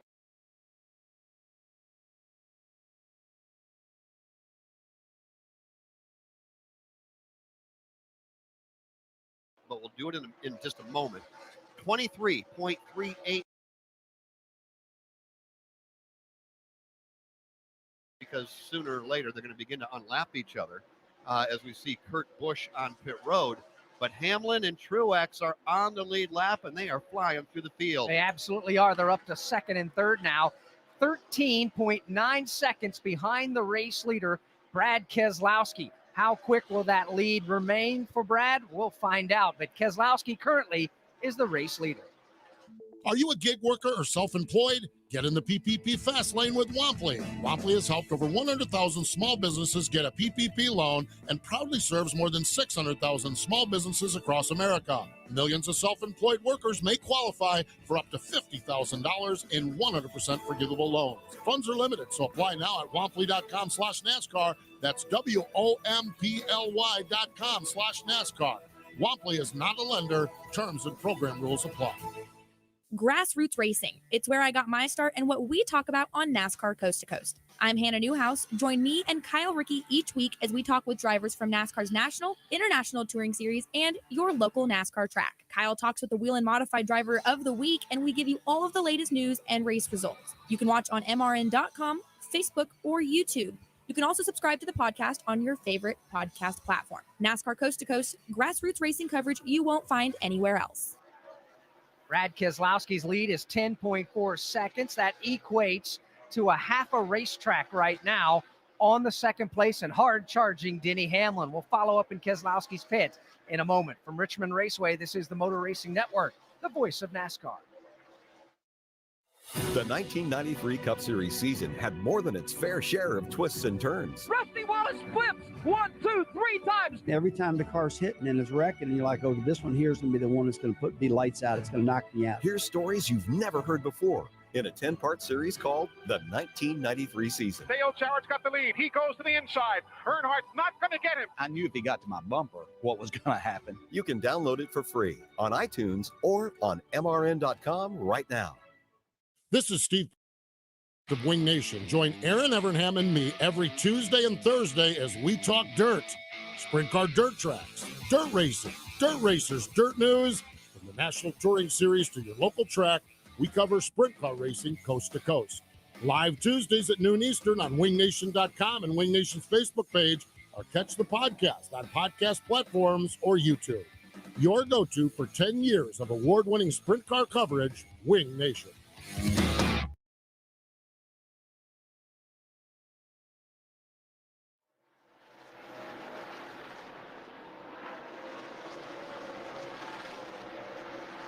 Back at Richmond Raceway, Keselowski still the leader, still on old tires. Denny Hamlin was a half a track behind.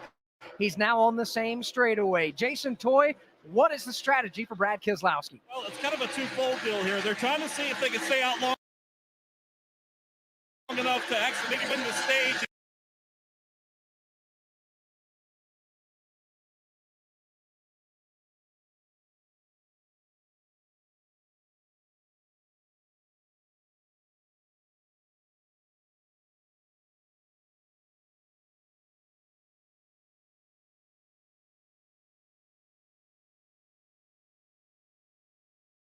This afternoon at Richmond.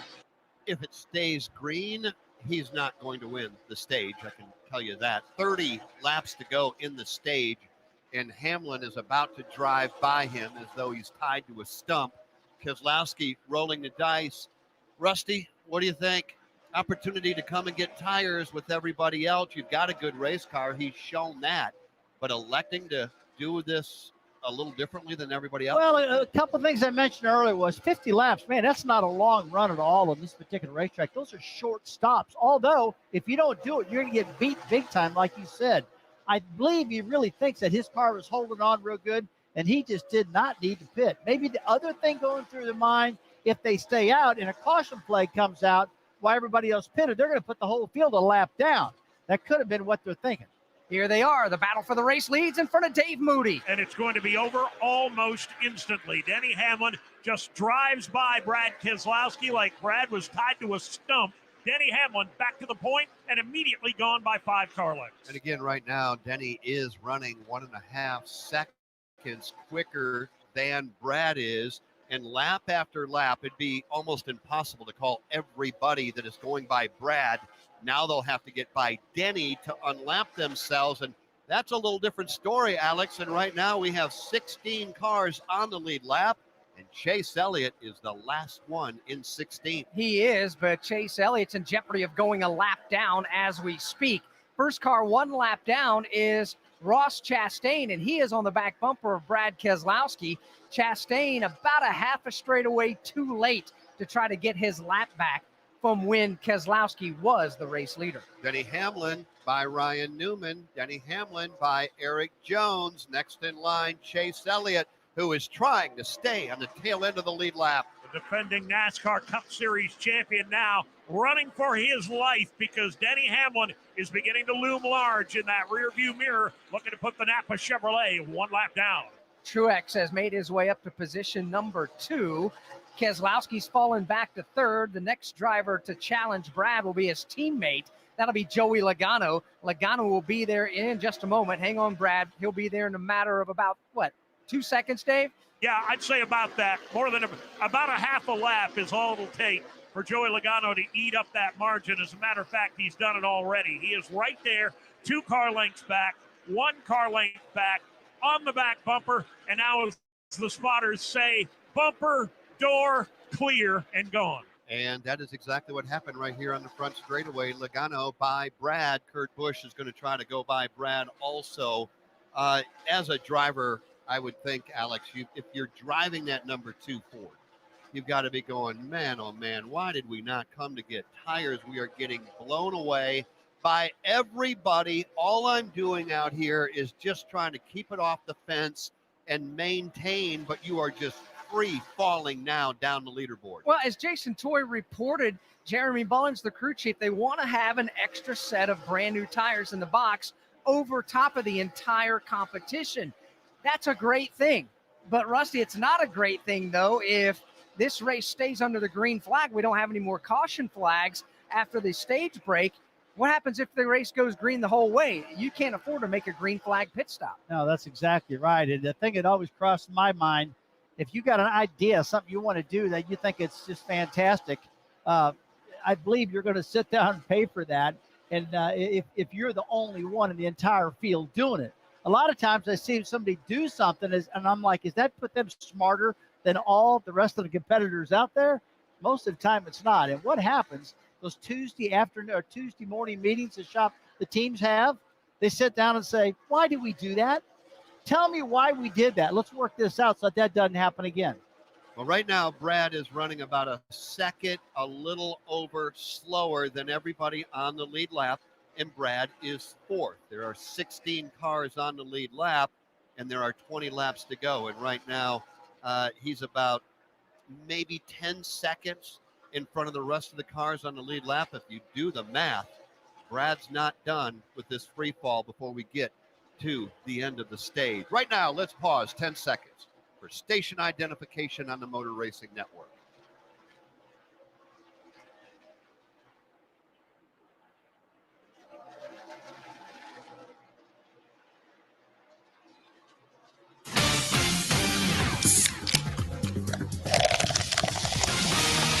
Race Update is brought to you by Coca-Cola and Coke Zero Sugar.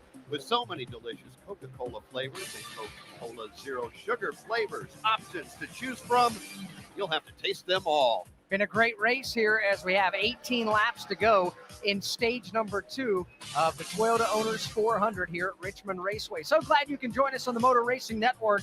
12 different lead changes among 7 different drivers. Martin Truex Jr. has led the most today, but by only 3 laps. Truex has led 67 total laps. Now Denny Hamlin, the race leader, has just clicked off his 65th lap led. So Denny Hamlin, the second highest in lead lap total. Between Hamlin and Truex, they've been the dominant drivers all day long. Joey Logano has simply been the best of the rest. He's basically been the third place car all afternoon. That is Alex Hayden. My name is Jeff Striegel. Rusty Wallace also joining us in the broadcast booth at the Richmond Raceway on pit road. Steve Post and Jason Toy enjoying a beautiful Sunday afternoon. Out in turn number 3 is Dave Moody. Right now, it's Hamlin, Truex, Logano, like you pointed out. Joey, is this not the tale of Joey Logano 2021 version? Every single race, he's second, he's third, he's fourth, he leads laps. But man, oh man, kind of like Denny Hamlin, he just can't close the deal and go to victory lane as often as one might think, for as good as that team is. Yeah, they are a good race team for sure. And I like the combination between himself and Paul Wolf, his crew chief. They have been able to have that gamble-type mentality on top of the box. They've got a win under their belt already, winning on the dirt at Bristol Motor Speedway. So Logano and Paul Wolf and the rest of that Shell Pennzoil Ford Mustang team out of the Team Penske stables are doing things their way. And I like that. Even though they're part of a big organization, this is a team that likes to do things kind of on their own system. Basically, kind of like what's going on with their teammate right now today in Brad Keselowski. They're doing things their way. You know, when you think of it that way, Alex, you know, quick trivia question to everybody who is listening to us so far through the season. What driver has led more than any other so far this year? Led laps. What driver has led more laps than any other? Quick thought, 3, 2, 1. Answer is going to surprise everybody because the driver has yet to go to victory lane. That's Denny Hamlin, and Denny nearly just crashed his race car here off of turn number 4, trying to put a lap on Chase Elliott. Chase slammed the door. The right front of Denny's car may have clipped the left rear of Chase Elliott, but you're right, Jeff. Denny Hamlin has led the most laps this year by a long margin over everybody else, just as yet to break through the win column. Here he is off turn 4, Jeff, trying to make the pass. Chase Elliott trying to stay in the lead lap. Denny trying to put him a lap down and pin him right there. Problem is, Chase and Suarez side by side in front of the race leader. Both Chase Elliott and Daniel Suarez fighting with everything they've got to stay on the lead lap. Elliott moves underneath Suarez. Now Denny Hamlin will put a wheel to the inside. Very aggressive racing right now by a couple of drivers that want to hold on to that lead lap. And it's because there's only 10 laps to go in the stage, which means a caution flag will fly in 10 more laps, if not sooner. That's why it's so important. Here's Hamlin again, looking to the inside of Suarez. And don't look now, here comes Martin Truex Jr. He has taken the opportunity to close in on that battle for the lead. Hamlin again to the low line on Suarez in turn 4. 9 laps to go. Suarez now a lap down, making it 15 cars on the lead lap. Well, Denny's got one thought in mind, and that is take Chase Elliott and put him a lap down before the green and white checkered flag. Chase Elliott has one thought in mind, and that is not to allow it to happen. Right in front of him, the Tyler Reddick machine. So Denny Hamlin, with Martin Truex only about 4 car lengths back, has got some work to do. And some very good race cars in jeopardy of going a lap down. However, you want to be the first car a lap down if you're going to be in that category. But Chase Elliott would rather not have that attached to him. Here comes Chase Elliott now working his way through turn number 2. He's got Hamlin right on his back bumper. Denny sneaks a peek to the inside, tries to late break him going into turn number 3. He's got the whole shot this time. Well, I'll tell you something, Dave. We've got 7 to go here, and one driver that could go a lap down before the green and white checkered flags is off turn number 2 right now, and that's Brad Keselowski. Yeah, Keselowski's struggling to say the least.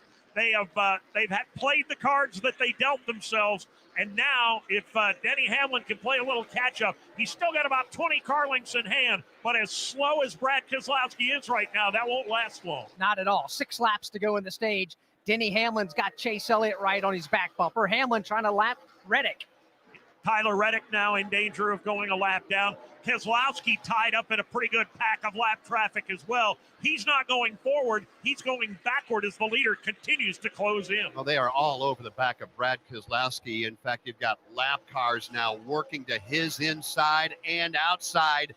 Denny is rolling, and we've got 5 to go in the stage. Brad gets kicked 3 wide by a couple of lap cars. The Austin Dillon machine goes by him on the inside as well. And here comes Denny Hamlin around Tyler Reddick. Crosshairs now on Keselowski.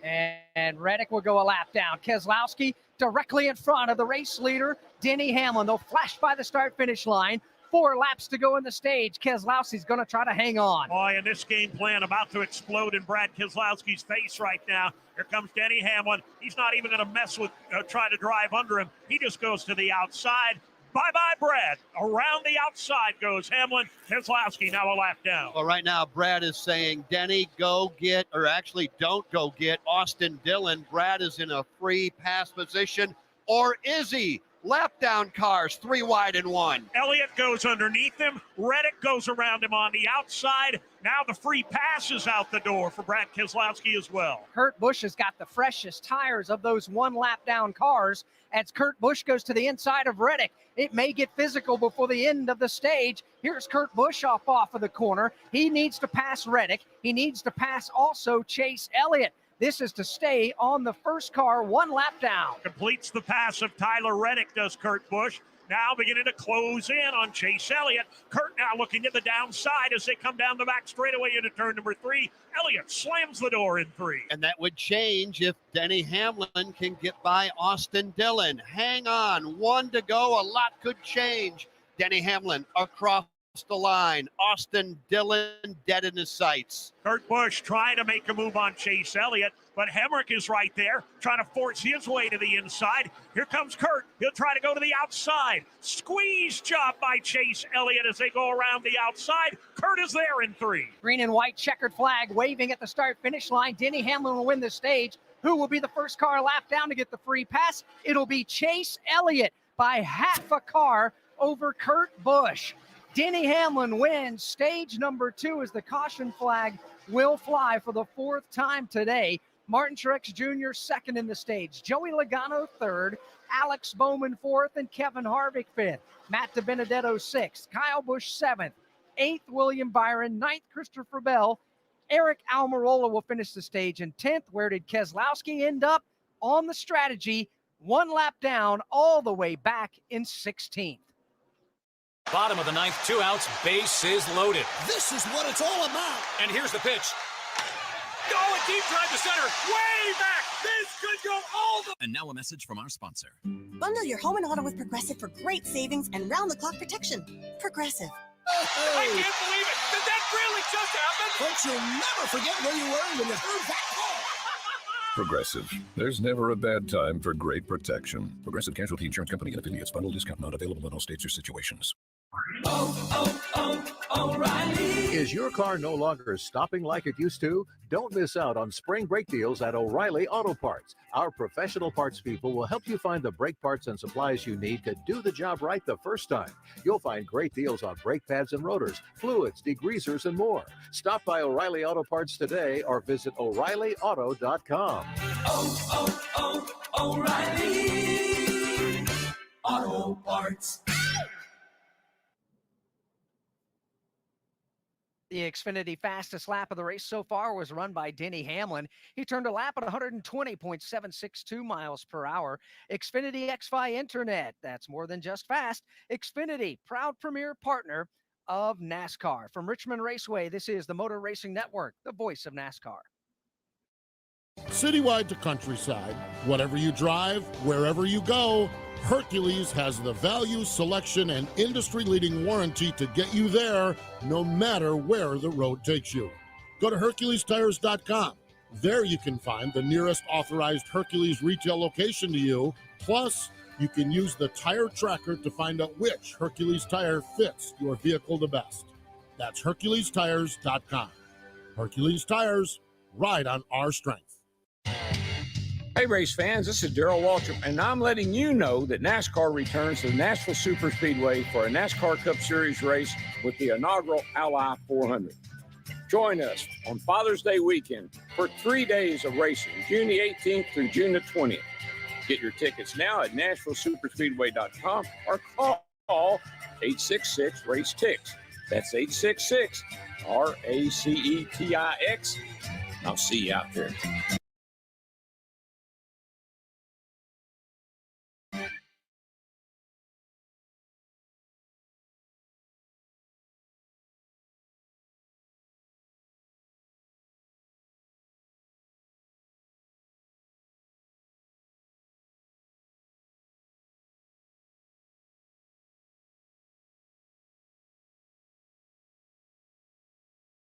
By Geico.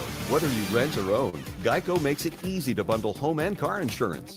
Go to geico.com today. Buy Indeed. Hiring? Start finding the right people right away. Visit Indeed.com/credit. Buy Blue Emu Maximum Pain Relief, the official pain relief cream of NASCAR. It works fast and you won't stink. Buy Sunoco. Fill up with top-tier certified Sunoco Ultratech today. Buy Wampley. Self-employed? You may qualify for up to $50,000 in PPP loans. Apply now at wampley.com/NASCAR. And buy WinBet. Hey, NASCAR fans, make sure you download the WinBet app today. They're offering you a risk-free first bet. We welcome you back to Richmond Raceway under the caution flag for the end of stage number 2, which was won by Denny Hamlin. The green light is on at the entry to pit road, and here come all the lead lap cars making their way at 40 miles per hour around us. Begin their pit service. We start with Jason Toy. First one to hit their mark will be fifth place running Kevin Harvick. 4 tires in field for him. Joey Logano is going to make a stop as well on that third position. Alex Bowman also as well with a great run in that Ally Chevrolet. 4 tires in fuel. Just a few air pressure adjustments on this in the pit road, along with Kyle Busch making a stop here on the few leaders that we have, along with Austin Dillon. How about in front of you, Steve Post? Denny Hamlin very happy with his car. Obviously a fast race car. He wants a little bit more security down into the corner, but doesn't want it to affect the drive off. Martin Truex Jr., he wants a little bit more drive off, so they're going to make an air pressure and chassis adjustment on Truex. Hamlin's crew has got him out first every time. They just did it again. Denny Hamlin first, Martin Truex Jr. second, Joey Logano third. There goes Kevin Harvick and Kyle Busch rolling off pit road here. Pit stops under caution at the end of stage 2, lap number 240. Steve Post giving the top 5 off of pit road. Well, pit road was a lonely place because only 11 cars on the lead lap able to make a stop that time by. Now here comes everybody else. And by the way, just to remind you, Chase Elliott with the free pass. He too now will be on the lead lap at the moment. 12 cars on the lead lap with Denny Hamlin leading under caution. One Vegas afternoon, Kyle Busch's pit crew changed more than just tires. In a blazing 12.2 seconds, they transformed fan Nick Larez from man to machine. Now, everything he does in his Tundra, he does in 12.2 seconds. Gas up, 12.2. Car wash, 12.2. The drive-thru, 12.2. Extra napkins, please. That's how it all began for Nick. Share your hashtag Toyota fan stories on Twitter. Toyota, let's go places. NASCAR is a registered trademark in the National Association for Stock Car Auto Racing, LLC. Wing Nation TV presented by Sage Fruit. This is Steve Post. Join Ashley Stremme and me as we talk with sprint car racers, legends, and newsmakers. From the National Touring Series to your local track, we cover sprint car racing coast to coast. Saturday mornings on MAV TV and part of Wing Wednesday on Rev TV in Canada. We'll take a look at the tweet of the week and discuss the latest sprint car happenings and news. Wing Nation TV, you miss a week and you'll miss a lot. Stage 1 done. That was won by Denny Hamlin. Stage 2 now complete. That was won by Denny Hamlin. Can he take it all the way to the checkered flag? We'll find out. We've got 158 laps to go. We'll be back under the green flag here shortly from Richmond Raceway. This is the Motor Racing Network, the voice of NASCAR. NASCAR returns to the biggest and baddest track, April 23rd through the 25th, for an action-packed weekend of racing at Talladega Superspeedway. Be there when the stars of the NASCAR Cup Series make their triumphant return to Talladega. Tickets are still available for the Geico 500 on Sunday, April 25th, with kids 12 and under starting at just $15. Don't miss your chance to get your tickets now. Visit TalladagaSuperspeedway.com to get yours before they're gone. I'm Mike Bagley with the Motor Racing Network. To get the most out of your race experience, you need racing electronics. With a racing electronics scanner rental, hear uncensored communication from every team in the race, or tune in to hear the live radio broadcast. We are the champions! Yes! New in 2021, all racing electronics rentals must be purchased in advance online at racingelectronics.com, as no walk-ups will be allowed. Don't forget to rent early. Head over to racingelectronics.com to secure your weekend rental today.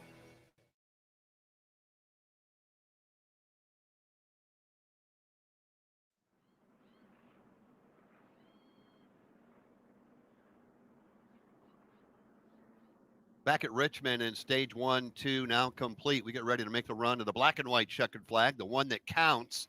And I say that, Alex Hayden, because we go back a week and Denny Hamlin was so good and so fast. And we thought at this particular point in the event, it's Hamlin's race to lose. And then he and his teammate, which have been battling all day today, he and Truex went at it lap after lap, side by side at Martinsville, and Truex came out on top. Denny ultimately finished third. And Truex told Steve Post in the Victory Lane interview something about Martinsville Speedway. When the lights come on and the sun goes down, his car comes alive.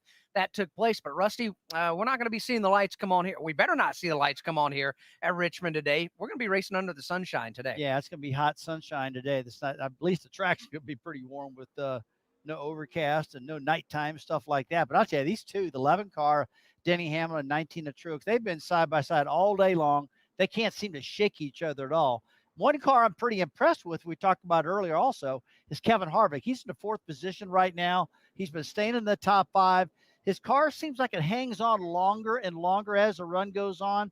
Early in the race, it was falling off faster. Why don't we take a second and revisit the keys to winning? I think we said at the top of the show, beat Truex. Well, it's going to have to be beat Truex and Denny Hamlin. These keys presented by Progressive Insurance. Progressive's Home Quote Explorer gives you multiple quote options so you can pick what's right for you. See for yourself at progressive.com. Rusty, what do you think? Well, I think all three of them we wrote down here before this race started, guys, are working out. Right now, I said number one was, it's a daytime race. This track is going to be real slick. Keep up with the tires. If you're going to pit on the green flag, don't stay out there for a long time. Pit quick. And with with what just happened to Brad Keselowski, he proved if he stays out too long, it could be a problem, and that did not work out for him. And number two, the track is this is a wide racetrack. Don't be afraid to move all around on it. We saw a lot of cars working the second groove, even the third groove, and even 3 wide going in their turn 1, and it's working out for them. Other thing we said, the restarts. The restarts are very, very important here. Get all you can while those tires are fresh, and those drivers are doing it right now. Tell you the truth, guys, all these guys are taking advantage of these 3 progressive keys to winning this race. And honestly, they're all doing a good job. The only guy got an F is Brad Keselowski, who is 1 lap down. We'll see if he can get his lap back. You mentioned restarts. We're getting ready to go with the Geico restart. Whether you rent or own, Geico makes it easy to bundle home and car insurance. Having a home is hard work, so get a quote at geico.com. Easy. Well, Alex Bowman had a bad pit stop. It took a little longer than normal to make the service on the race car to make things worse. They got busted for an uncontrolled tire down there, so Alex Bowman will go to the tail end of the longest line for this restart as they head into that Geico restart zone. A couple of Joe Gibbs Toyotas at the front of the field. 12 cars on the lead lap, 153 remain. Green flag goes back in the air here at Richmond. Teammates at the front. Denny Hamlin to the outside, Truex to his inside. Harvick thought momentarily about dive bombing the bottom for a 3 wide, thought better of it. Hamlin gets away with the lead. Truex now being challenged up high. He'll lose second to Joey Logano, and here comes Kyle Busch into the 4th spot. Around the outside, trying to get a fender alongside of Martin Truex Jr. Now he'll yank the steering wheel to driver's left. Kyle Busch with a crossover in turn 1. Kyle to the inside, Truex to the outside. Couple of Joe Gibbs Racing teammates Truex puts a bit of the squeeze on him coming off turn number 3. That'll give Truex the 3rd spot. Kyle settles in 4th. Harvick 5th. Christopher Bell on the outside. Yeah, of Matt DiBenedetto, good side-by-side battle there. And now here comes William Byron, thinking 3 wide, back in 1. Byron thought about it, then thought better. Everybody will settle down at least for the moment. Brad Keselowski, the only man still left in that outside lane. He is trying to fend off the advances of Eric Almirola. He will not be able to do so. 150 laps to go here at Richmond. Denny Hamlin, Joey Logano, Martin Truex Jr. They're your top 3, and they're right together on the racetrack. Nose to tail as they enter turns 1 and 2. Less than a car length between Hamlin and Logano. Less than a car length back to the Martin Truex Jr. machine. Then it's about 3 to Kyle Busch. He's got a trunk full of Kevin Harvick. Here they come off of turn number 4, nose to tail, back a ways, and then Alex Hayden, you get to Brad Keselowski. Maybe Brad a little upset, but he is up on the wheel, and he is driving that Ford Mustang to the front. And he is the first car 1 lap down. He's in position for the free pass in the 13th position. But you're right, when you're mad, you got a little extra motivation as if you need that at this level. But Brad Keselowski gripping the steering wheel a little tighter, I would say right now, and mashing the gas pedal a little more strongly as he's 1 lap down. He's got to be hoping for a caution flag right now to get the free pass. Meanwhile, battle for the lead at the front of the field. Joey Logano finds some daylight to the left elbow of Denny Hamlin. They drag race down the back straightaway off turn 4. Off the corner they come. Joey Logano could not get alongside of Denny Hamlin. They're going to go nose to tail again. Martin Truex Jr. there watching. Here they come off turn 2 this time. Again, Logano seeking that low line. He got a good pull off the bottom of turn number 2. They're side by side now into 3.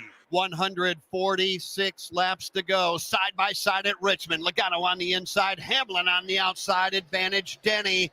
Joey's not done yet. He'll look inside. Now he's looking outside on Denny. Joey Logano taking the short way around for the last couple of laps. Now he's going to try it the other way. Try to squeeze to the outside lane. Hamlin has none of it. It is Hamlin, Logano, Truex, nose to tail. Boy, I tell you, Joey Logano's strong part is Exeter turn 2. He's able to get right on the bumper at Denny Hamlin and get Denny a little bit loose, and it lets Joey get underneath them and get a good run. That last time by Logano, so let's try the top lane. It didn't work too bad either for him, so he's got some options out there. Joey Logano now trying to cool the tires for another run, but while he does that, Martin Truex Jr. is all over his back bumper, and it's only 4 more back to Kyle Busch, who runs in position number 4. Kevin Harvick is 5th. They're side by side for 6th across the line. Matt DiBenedetto letting the Wood Brothers Ford get a good run into turn 1. Well, you talk about some guys that need a good day and are having a good day. Kyle Busch running 4th.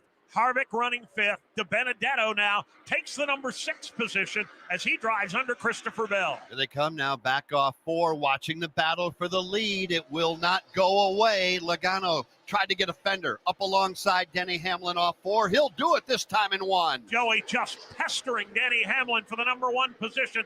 This is the best shot he's had so far. They are side by side to the back straightaway. Hamlin up by about a nose as they hit turn number 3. Here comes Truex. He wants to be a player at this table as well. And Logano slips just a tick up off turn 4. Hamlin gets away with the lead by a car length, leaves the inside open for Truex. It's a 3-man dance for the lead right now in turn number 2. Hamlin, for the moment, has some fresh air at the front. Truex slides back onto the back bumper of Joey Logano. Boy, the best seat in the house right now is the driver of the number 18 Toyota. That's Kyle Busch, because it is hot and heavy in front of him.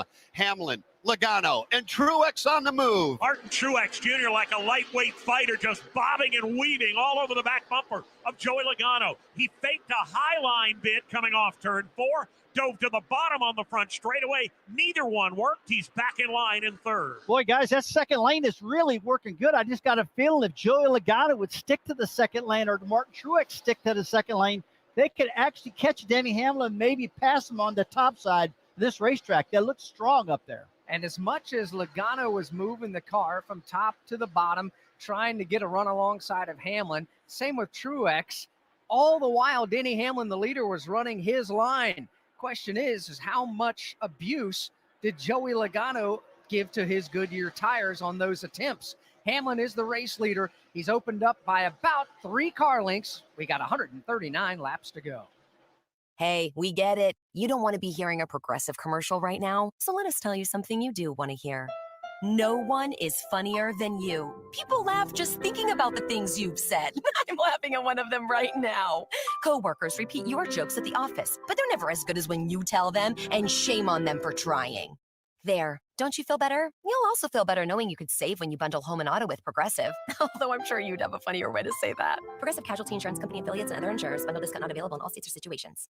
Hey, race fans, NASCAR Hall of Famer Rusty Wallace here from my friends at Blue Emu. After years of running up front and doing things at top speed, I still like to go fast. Race fans are going wild on the backstretch at Martinsville. Rusty Wallace for the final time. That's why I use Blue Emu, because it works fast and you won't stink. Blue Emu means quality, and it's owned, distributed, and manufactured right here in the U.S. of A. So the next time you need Hall of Fame relief, reach for Blue Emu Maximum Pain Relief, official pain relief cream of NASCAR.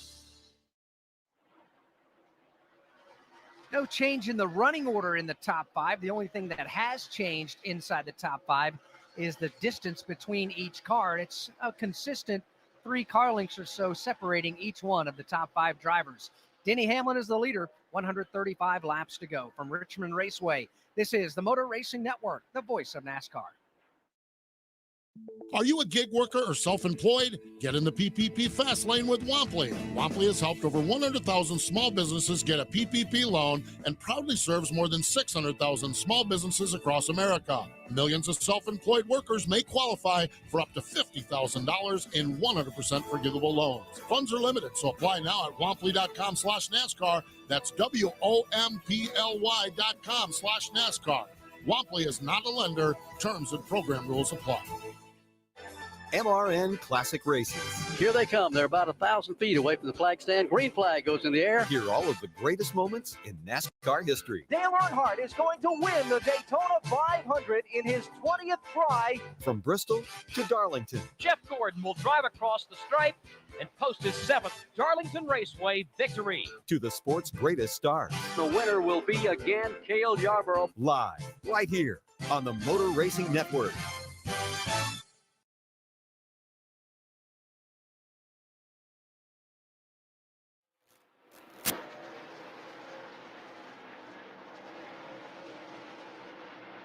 Welcome you back to Richmond Raceway as we continue to race under the green flag. This is the longest green flag stretch we've had today. A total of 89 laps have been run in this green flag stretch.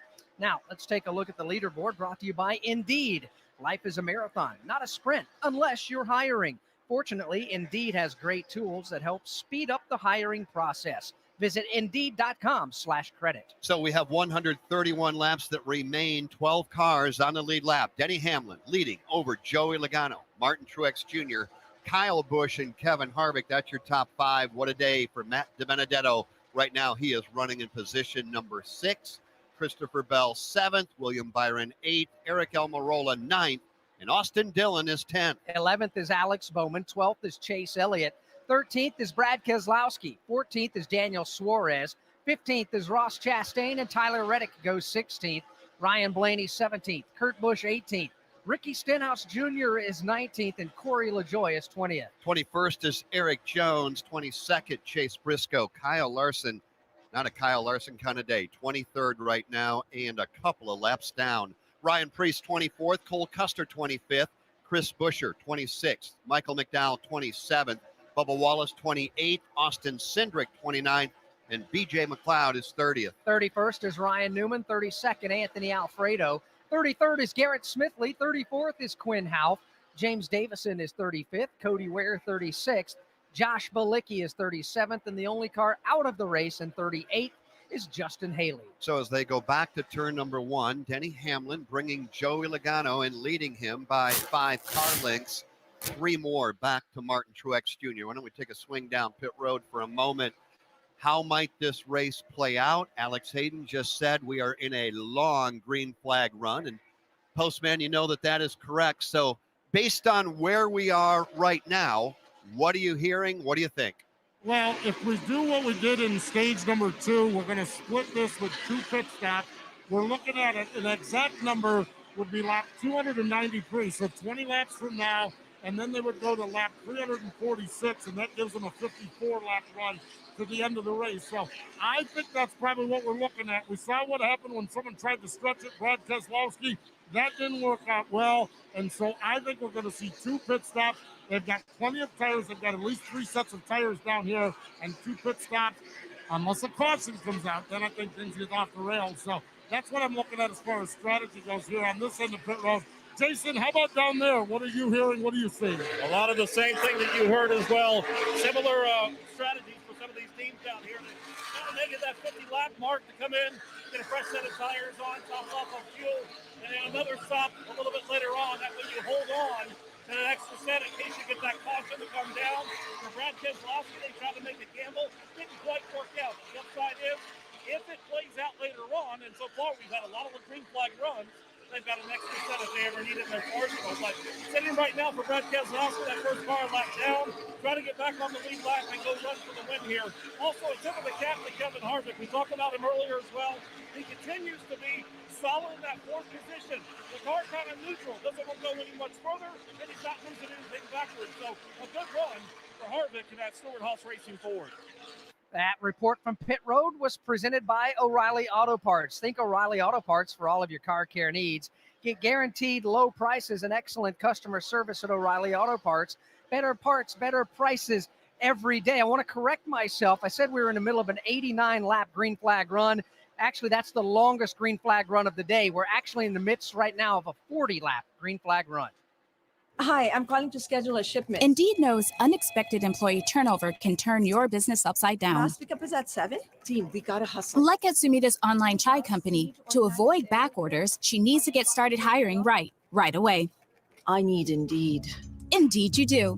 And the moment you sponsor a job on Indeed, you get a short list of quality candidates from our resume database. Visit Indeed.com/credit and get a $75 credit for your first sponsored job post. Terms and conditions apply. Food banks are running out of supplies. Now, some residents are unsure where their next meal will come from. Mama? The TV man said that the food bank is running out of food. That's terrible. We have to help the families, Mama. You know what, honey? You're right. We do.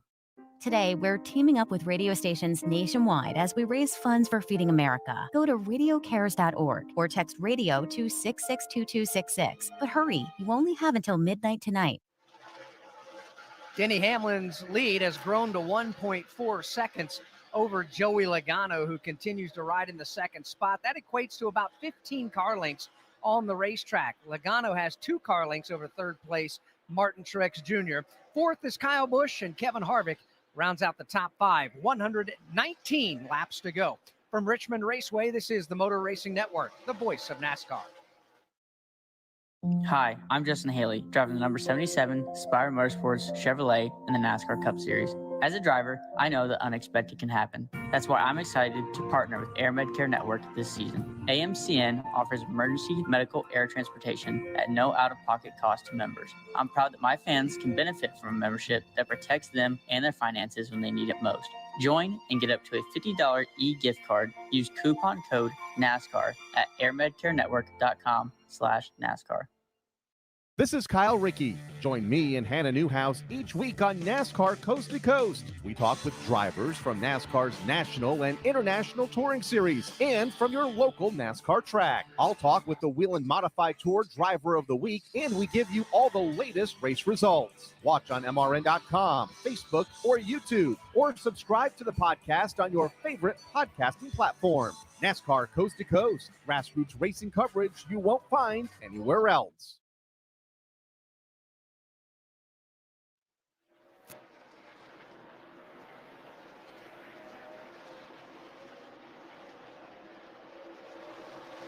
Welcome back to Richmond Raceway. 116 laps to go. Denny Hamlin still the race leader. There's a pretty good race for position number 6 exiting turn 2 between Almirola and DiBenedetto. Eric Almirola, much in need of a good afternoon, having one. Matt DiBenedetto, same could be said for him. There's a handful of guys here this afternoon that need to turn their seasons around. They're separated by about a car length and a half right now. All right, so the good and the bad and the ugly right now. Kyle Busch having a good day. I mean, he's 3rd among his teammates, but he's 4th overall. good day. They needed it. Eric Almirola, Matt DiBenedetto, great days for them, running 6-7. Austin Dillon with a great day, running inside the top 10. Chase Elliott just trying to hang on to the tail end of the lead lap. Now the other side of the equation, one lap down, Brad, well documented. A good run for Daniel Suarez if he could get back on the lead lap. Kurt Busch a lap down. Reddick, Stenhouse, Eric Jones, Kyle Larson way back in 23rd. And what about Ryan Blaney, Alex? So good early on, and man, oh man, where is he now? Yeah, Blaney right now 1 lap down all the way back in 17th. Steve Post, what's been going on with that race car? Well, to start off with, in our pre-race interview, Ryan said this track has never been good for him, and well, that's proved to be the case again today. They started off really well. They were running inside the top 5, but over the course, as longer runs started to happen, remember we had that 30-lap run until the competition caution. They were all right there, but when we got into longer runs, the car just went away, and Ryan reported a couple times he just felt like he was just grating the rubber off from the tires and losing so much speed. And this race has had a lot of long runs, and over the course of the long runs, he has just lost distance after distance after distance. He got caught a lap down, and now he's not fast enough to get up to the lucky, the free pass spot, and he's just riding back there. I think you guys said 17th spot. So it has been really kind of what Blaney expects here today. He was hoping for more, but it has just gone away, and long runs have not suited him well, and that's what we've had most of the afternoon here. He is making his 10th start here. He has never finished in the top 10. Pit stops exactly like the postman said. Austin Dillon and Daniel Suarez are in. Yeah, making their pit stop here. 4 tires and fuel. A little slower stop for Daniel Suarez. They're trying to get slowed up on the left side. But we also see the pit board out for Alex Bowman. We see William Byron making their pit stops. The Hendrick teammates, right side chassis adjustment now for William Byron. Also, we see the run here for Byron as he wraps it up here, gets it on the left side. A little slower on that left front, Steve Post. Lap down car of Kyle Larson. He has no forward drive. He came in, made 4 tires, Sunoco Racing fuel. Similarly rough day for Chase Briscoe. He is in, getting some service now here on lap 291. For your front runners, the pit signs are out. The crew members are standing on the wall, and we're waiting to see some of the front runners like Martin Truex Jr., Denny Hamlin, and Chase Elliott on the pit road. Back there's Christopher Bell, chassis adjustment. He reported he's a little loose in, tight in the center. Is Christopher Bell, 4 tires, Sunoco Racing fuel. Jason? Kyle Busch is going to make his way down the pit lane. The crew going to work immediately on the right side. Kyle not saying too much about the race car.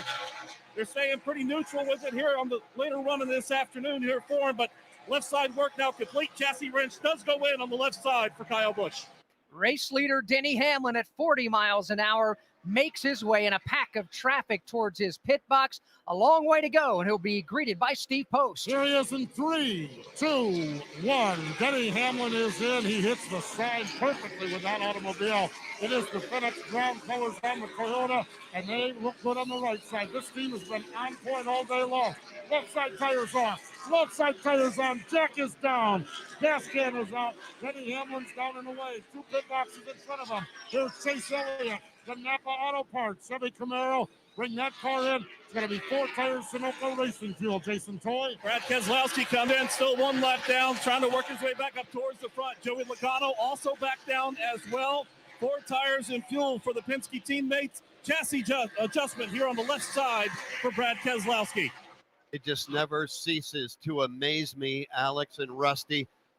We'll get to that in a moment. Truex making a stop. Posty. This is a real smooth stop for Martin Truex Jr. 4 tires, Sunoco Racing fuel. He goes back up onto the racetrack. Martin reporting that his car is just a little free, particularly off turn number 4. Looks like an air pressure adjustment was the call that James Small made for Martin Truex Jr. Well, money stop time, and Truex busted too fast on pit road. Martin Truex Jr. busted too fast on pit road. Oh, my. When you talk about one of the top 2 cars all afternoon long, it would be Denny, it would be Martin, but now here comes Truex off 3, headed to 4, and now headed to pit road. He's going to have to do a pass-through penalty at pit road speed, which is 40 miles per hour. This is going to be one that's going to make him just bite right through that microphone inside the helmet, because that is just all the driver on that instance right now. Trying to get all you can get, Rusty, to try to gain some ground on the racetrack and get busted for speeding. Well, we saw how hard Brad Keselowski got up in the wheel when he got a lap down and he wanted to make it back up. He's been driving like a madman for the last 50 laps. That's going to happen the same when Martin Truex goes back out there. He's going to drive like a madman, get all he possibly can. He's got about 100 laps to go left in this race. Actually, 103 laps to go. I think he's got enough time to make it up, guys. And here comes Hamlin right on to the back of Truex's bumper.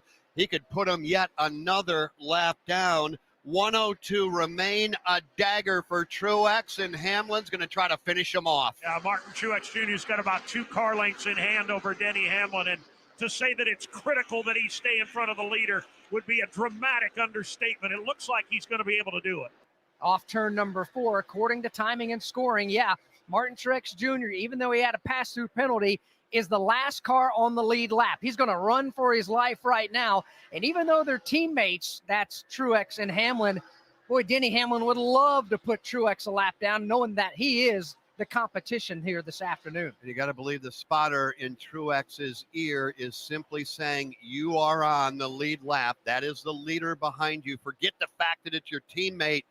Drive it like you stole it, because he's got Hamlin, Dave, in hot pursuit. He does. He has taken, when he came off pit road, he was only about a car length and a half ahead of Hamlin. He has doubled that now, maybe up to 4 car lengths. So for the moment, the heat is off MTJ. Well, Truex trying to run away from the race leader, Denny Hamlin. There are 12 cars on the lead lap. We told you Truex is 12th. Hamlin the leader. Logano is 2nd. Kyle Busch 3rd. Kevin Harvick 4th. Christopher Bell is 5th. The rest of the lead lap cars: William Byron 6th. Alex Bowman 7th. Eric Almirola 8th. Austin Dillon 9th. Matt DiBenedetto 10th. And Chase Elliott is 11th. With protection for your motorcycle, boat, and RV, your Progressive policy works the way it's supposed to. Unlike this indecisive sports talk host. All right, welcome to the Big Shark Show. Hey, Big Shark, any predictions for the game tonight? Well, if you ask me, they are definitely going to win big, but I also think there's a chance they don't win. It's just my gut that they will, or they won't. But I do have a hunch that whatever happens, we will definitely know when it does. Wait, so... Either way, they always seem to come up with a big play, or sometimes just a smaller one. Switch to Progressive today. Bottom line, they're going to win. Or lose. Progressive Casualty Insurance Company and Affiliates. Check out Scanner Sounds on NASCAR.com. Presented by Coca-Cola. Together tastes better. Coca-Cola Racing family member Denny Hamlin. Right behind you are still green. Caution, debris. Crowd me. He's going to get a left rear cut. Yeah, I'm not worried about his car. He crowds you. Take care of it. 2-4. Want more in-car action from your favorite Coca-Cola Racing family drivers? Go to NASCAR.com each Tuesday to catch a new Scanner Sounds. Presented by Coca-Cola. Still working under the green flag, under overcast skies right now here in Richmond, Virginia. 95 laps to go, and Denny Hamlin is the race leader. As a reminder, MRN's Care Center updates are brought to you by Blue Emu Maximum Pain Relief, official pain relief cream of NASCAR. Blue Emu products support healthy muscles and joints. Blue Emu, it works fast and you won't stink. From Richmond Raceway, this is the Motor Racing Network, the voice of NASCAR. The economic impact of the pandemic has turned American life upside down. Over the past year, these family moments Oh, don't worry, honey. Everything's going to be okay. have become these family moments. Don't worry, Daddy. Everything's gonna be okay. People who never dreamt they would need help feeding their families now need food assistance. Help Feeding America at radiocares.org or text radio to 662266 and we'll send the donation link to your phone. But hurry, you only have until midnight tonight. The next stars of NASCAR take on Talladega Superspeedway for an action-packed doubleheader on Saturday, April 24th. Be there to witness the stars of the NASCAR Xfinity Series and ARCA Menard Series battle on the biggest and baddest track. Tickets for the Ag Pro 300 and General Tire 200 are still available and start at just $45, with kids 12 and under free. Don't wait. Get your NASCAR doubleheader tickets now. Visit TalladegaSuperspeedway.com to lock in your experience today.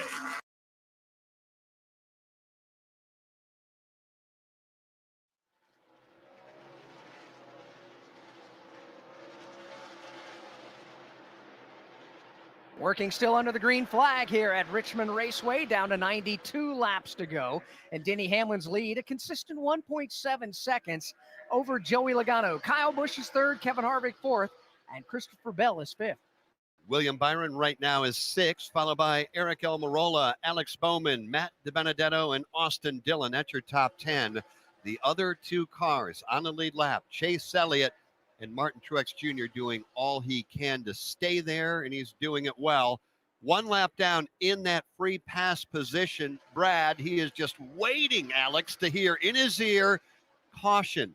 If it would happen now, he could get back on the lead lap. He's got a good car, but strategy earlier on has pinned him one lap down. Yeah, it absolutely has, but he's going to need that caution to come out before the race leader, Denny Hamlin, can catch the tail end of the lead lap cars. Again, Truex is the last car on the lead lap, and then there's Chase Elliott just in front of Martin Truex Jr. Hamlin is on the same straightaway as those two drivers, but not closing in at the moment. So you're right, Brad Keselowski's just screaming right now for something to happen to have some sort of an opportunity. Getting down to it, Dave Moody out there in turn number 3, 88 to go, next time by.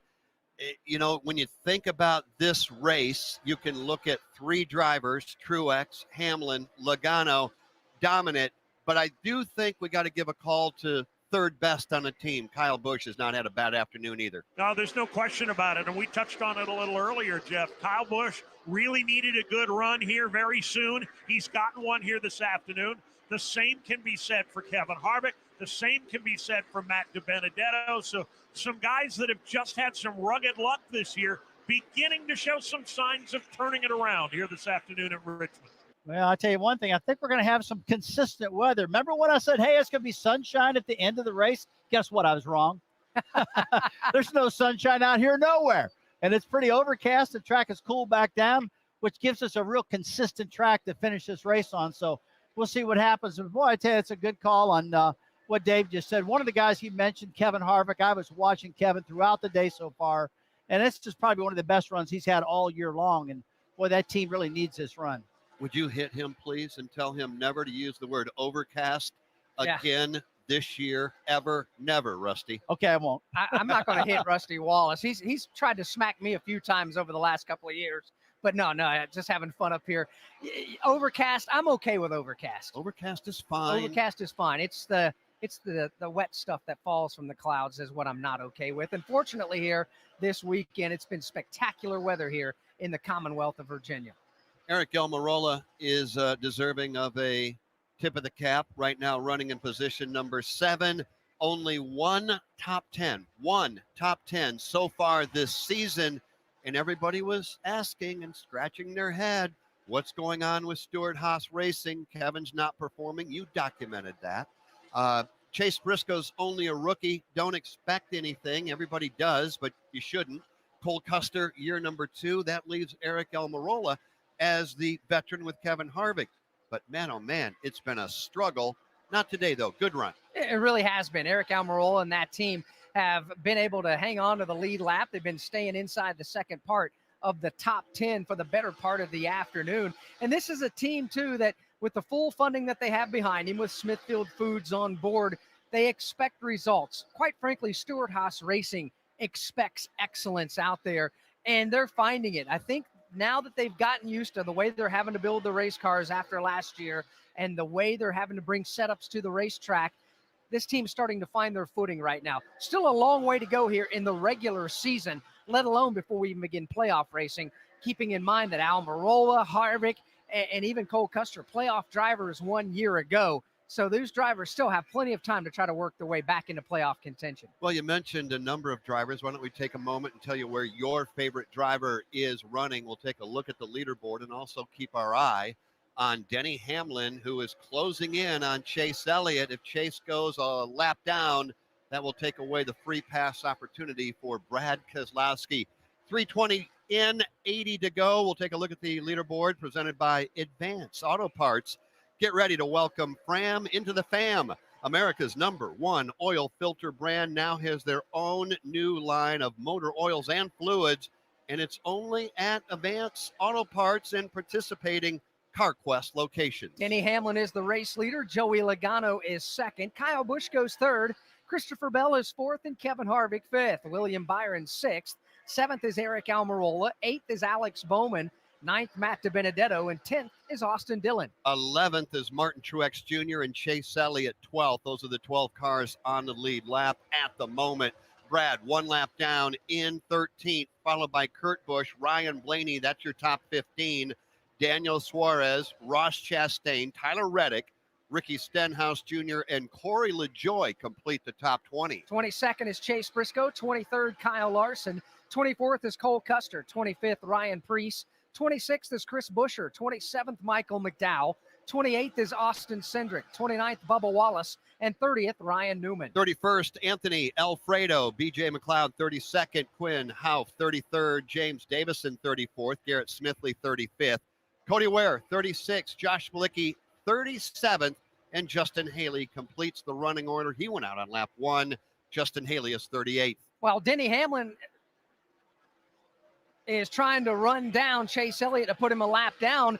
And just a few laps, we may have ourselves a battle for the race lead. So 3:24 down, 76 to go. Denny Hamlin out front.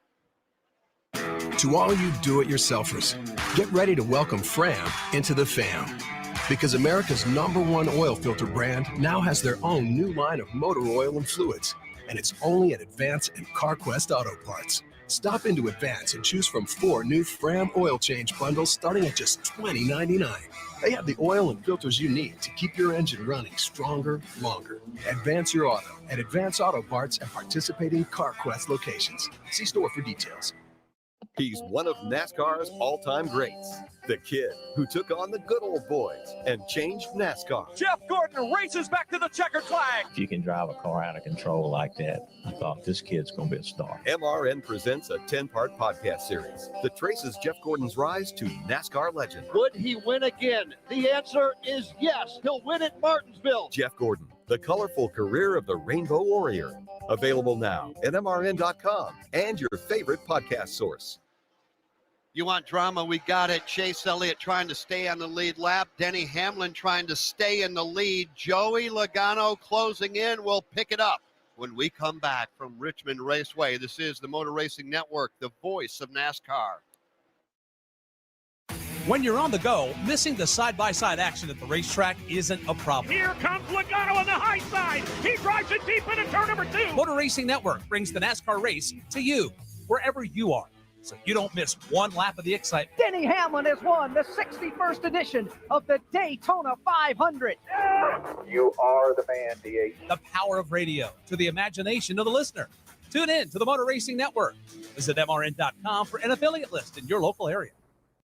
Check out MRN.com for a podcast series called The Tough Trucks of NASCAR. 25 years and still trucking. We'll take you back to some great races. Skinner wins it by 2/100ths of a second. Some wild moments. Kyle Busch, he's top shelf, digging up top. Bodine spins it. We just bumped heads, and one of those things. It ended up being a rivalry. And the stories that go with them. Ron Hornaday Jr. truly is a character. Download the shows for free on iTunes and at MRN.com.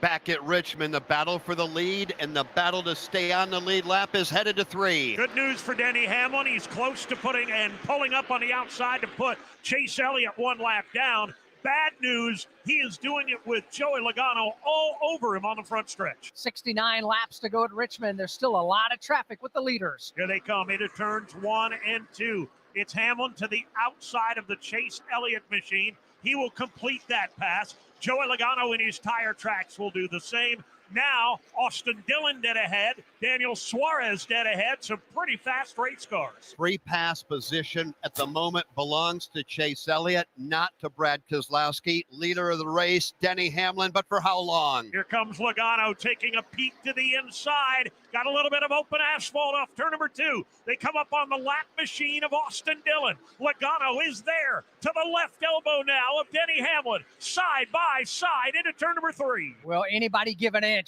Austin Dillon's trying to stay on the lead lap. That's not going to be successful. Hamlin maintains the race lead, puts Dillon a lap down, and Logano's still there. I think discretion was the better part of valor there for Joey Logano. He could have forced it 3 wide to the bottom. He said, I got some time and I got a good race car. He's back on the attack. Again to the low line into turn number 3. So here comes the Ford to the bottom of the racetrack, going after the race lead here at Richmond. Logano on the inside. The Toyota of Denny on the outside, side by side to 1. Lap car Quinn Houff in the outside lane. He'll use him as a pick. Joey Logano goes to the lead as they exit turn 2 on the back straightaway. Logano to the point, lap 335. Ryan Preece just made an unscheduled pit stop, has got 4 fresh tires, and he just blew by both of the leaders. Ryan Preece is multiple laps down. Logano is the leader. Hamlin now settles for second. Kyle Busch goes third, Christopher Bell fourth, and Kevin Harvick rounding out the top 5 now. And that battle to be at the first car 1 lap down to get a free pass if a caution comes out continues to change. Yeah, it's going to change about every other lap or so. Dillon now, Austin Dillon, in the free pass position. No longer Elliott, no longer Keselowski, no longer Kurt Busch or Ryan Blaney. It belongs at the moment to Austin Dillon. Matt DiBenedetto trying to stay on the lead lap. 10 cars on the lead lap. And what we understand right now, and we can see it from the tower here, we look down at Kyle Busch's crew, Ben Bayshore and the group getting ready to bring those cars onto pit road. Yeah, Daytona 500 winner Michael McDowell is on the pit lane as they get their service. Rusty, it's that time, and it's a difficult decision for a crew chief to have to bring a car in running at the front of the field with just 63 laps to go. Well, from what we've seen all day long, there's no way they can stay out in these tires. These tires do everything in the world for speed. We're expecting them down pit road in about another, I'm guessing about 8 to 10 laps right now. And then they're taking from there to the end on the tires they got. And I'll tell you what, they're going to need them because they're wearing out quick. These tires are grippy, but they wear out quickly. Yeah, absolutely. Money stop time coming up. This could be what determines who goes to victory lane and who goes man, oh man, we were so close. And a few moments ago, I was getting ready to talk to you. We were watching those green flag stops, and Kyle Busch's crew is just across the wall. As William Byron misses the entrance to pit road, and he'll have to drive all the way around. You cannot make a mistake right now, Alex. No, Byron is in the top 10 on the lead lap. He was running 7th when he tried to woe that Chevrolet down. He misses the entrance to pit road. The smart thing to do, get it back up on the racetrack so you don't have a commitment line violation. Force yourself to do a pass-through penalty as well. So here comes William Byron this time. Alex Bowman also there. All of them coming down the pit lane. The lap count goes to now 59 to go in the race. William Byron and Alex Bowman are on pit road. It's crew chief Rudy Fugel for William Byron pounding on top of the war wagon over here after he missed that stop. So 4 tires and fuel for him. Alex Bowman is in as well. Also, Eric Jones making a 4-tire pit stop. We're waiting the leader, Joey Logano, coming up here in just a few. His crew standing by. Steve Post. Now down here, we've got Chase Briscoe clearing his way out of pit road. Here is Chase Elliott in. Just the car has not been good. It's not been down in the racetrack at all. Chase Elliott going to be in 4 tires. Sunoco Racing Fuel for Chase Elliott. And yet another chassis adjustment for him. Jason Toy. Lap 342. It's our leader, Joey Logano, making his final stop. Could be his final stop of the afternoon. 4 tires and fuel. No adjustments. They do put a little bit of tape on the left front for Joey Logano. Also, Matt DiBenedetto, Eric Almirola making stops on the turn 4 in the pit road. Steve Post. Christopher Bell having a solid outing here. He gets his pit service on 342. Here comes Denny Hamlin. The signboard is out. The crew is picking up pit road. A painful 40 miles per hour as he makes his way down to his pit stop. Could be the final stop. Ryan Blaney also getting pit service, but let's go back to Denny Hamlin. Water bottle comes down. The tear off comes off the windshield. Right side tire work is done. Quickly around to the left side. A pump and a half of the jack. Going to be left side tires off. Left side tires on. Minor chassis adjustment to loosen up for Denny Hamlin. He is down and away, Jason. Ross Chastain brings the McDonald's Ford in. 4 tires and fuel for him. Chassis adjustment as well. The first crew to get up on the wall was Kyle Busch. His team now welcomes him down on the pit lane. 4 tires and fuel for Kyle. It's been a good run, not a great run for Kyle. routine pit work for Kyle Busch in the M&M Toyota. Well, we were watching him come off of the track as he exited turn 3, headed to turn 4. Jason Toy at the top of the broadcast talked about the 12 by 12 orange box. And you were watching Kyle trying to get down. And, man, you called it. You have called it NASCAR, making a decision. What is it? Kyle Busch penalized. He has a commitment line violation. Watching the drivers come off the racetrack, the entrance to pit road and the commitment line is in the midpoint between turns 3 and 4. Drivers want to get all they can. They don't want to slow down too soon to give up time. Kyle put the car in a 4-wheel slide. The right rear tire went over that painted orange box. That is a commitment line violation. Kyle Busch currently in the 3rd position. We'll have to do a pass-through penalty, and here he comes. Unbelievable. Well, you saw it. You called it before NASCAR said, don't be surprised. And here he comes, Kyle Busch, 40 miles an hour, just like his teammate Truex. It was a dagger for Martin, who's trying to rally back, and now it will be a dagger for Kyle Busch. Truex right now on the lead lap, back in 9th, and Kyle Busch with the pass-through. We'll see where he cycles in. Mistakes on pit road will kill you, Russell. They will kill you late in a race like this, but I'll tell you what, executing something perfect. Joey Logano, that last pit stop they made, the money stop, it was dead on. I mean, they did a great job getting that 22 out right now. And the last time by, it looks like Logano and Hammond are within 1/10 of a second of speed right now. But boy, I tell you what, Logano had such a good stop when they all came out. He was almost 20 car lengths ahead of Denny Hamlin. So we'll see how this plays out. How it's shaking out right now. Logano has a 1.7 second lead over Denny Hamlin. Christopher Bell goes 3rd. Alex Bowman is 4th, and William Byron, who missed pit road, actually gained some positions, and a nice job there. He's up to the 5th spot. Where is Kyle Busch? Well, Kyle Busch is 1 lap down in 10th. The first car 1 lap down. 50 laps to go. Sir, are you aware you were going 40 miles an hour? This is a residential area. Sure, but I'm on my lawnmower. Wait, am I getting a ticket? No, I've just never seen anyone top 9 miles an hour on one of those bad boys. And mow their entire lawn in 30 seconds? What got into you? Well, it did fuel up at Sunoco this morning. At Sunoco, we know how to fuel peak performance. We've been doing it for American racing for over 50 years. Fuel your best. It's your all-access pass to the stars of NASCAR, each weekday with NASCAR Hot Pass. We kind of had a hole that we had to dig ourselves out of, and we've been working on that each week. We'll hear from the sport's top drivers as they talk life on and off the racetrack. I really enjoy seeing the behind-the-scenes, movie or TV set, so that it's actually really fascinating. Quite honestly, I think I'm getting better with age. NASCAR Hot Pass, weekday mornings from the Motor Racing Network. Joey Logano still the race leader. Denny Hamlin is 2nd. Now, Kyle Busch is 1 lap down in the 10th spot, but he's on the back bumper of the 2nd place car, Denny Hamlin, and he's in position to get a free pass should there be a caution flag. However, laps are getting fewer and far between. 48 laps to go. Logano leads from Richmond Raceway. This is the Motor Racing Network, the voice of NASCAR. Citywide to countryside, whatever you drive, wherever you go, Hercules has the value, selection, and industry-leading warranty to get you there no matter where the road takes you. Go to HerculesTires.com. There you can find the nearest authorized Hercules retail location to you. Plus, you can use the tire tracker to find out which Hercules tire fits your vehicle the best. That's HerculesTires.com. Hercules Tires, ride on our strength.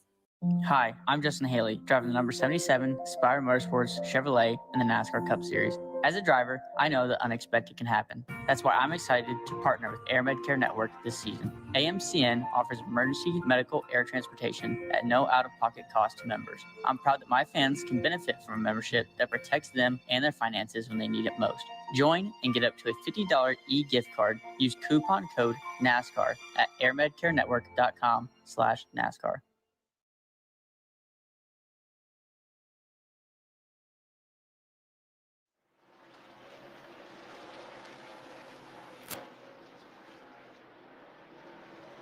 Continuing to work here under the green flag here at Richmond Raceway, as we've had only 4 caution flags today. The first was a scheduled competition caution back on lap number 30. The second was the end of stage number 1, which was won by Denny Hamlin. Caution 3 was for Ryan Newman, who went for a slide up near the outside wall in turn 3, did not make any contact there. And the fourth caution was for the conclusion of stage number 2, which was also won by Denny Hamlin. So even though these drivers under the green flag whipped through the Geico restart zone, we've only had to enter the Geico restart zone a total of 3 times today. Whether you rent or own, Geico makes it easy to bundle home and car insurance. Having a home is hard work, so get a quote at geico.com. Easy. 41 laps to go. Joey Logano leading Denny Hamlin, Christopher Bell. How about that? So quiet today. Christopher Bell third, Bowman goes fourth, and Kevin Harvick completes the top 5.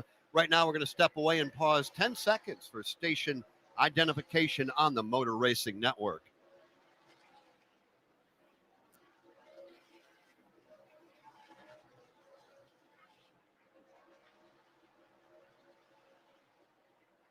Beginning to wind things down here at the Richmond Raceway Motor Racing Network with live coverage of the Toyota Owners 400 at Richmond.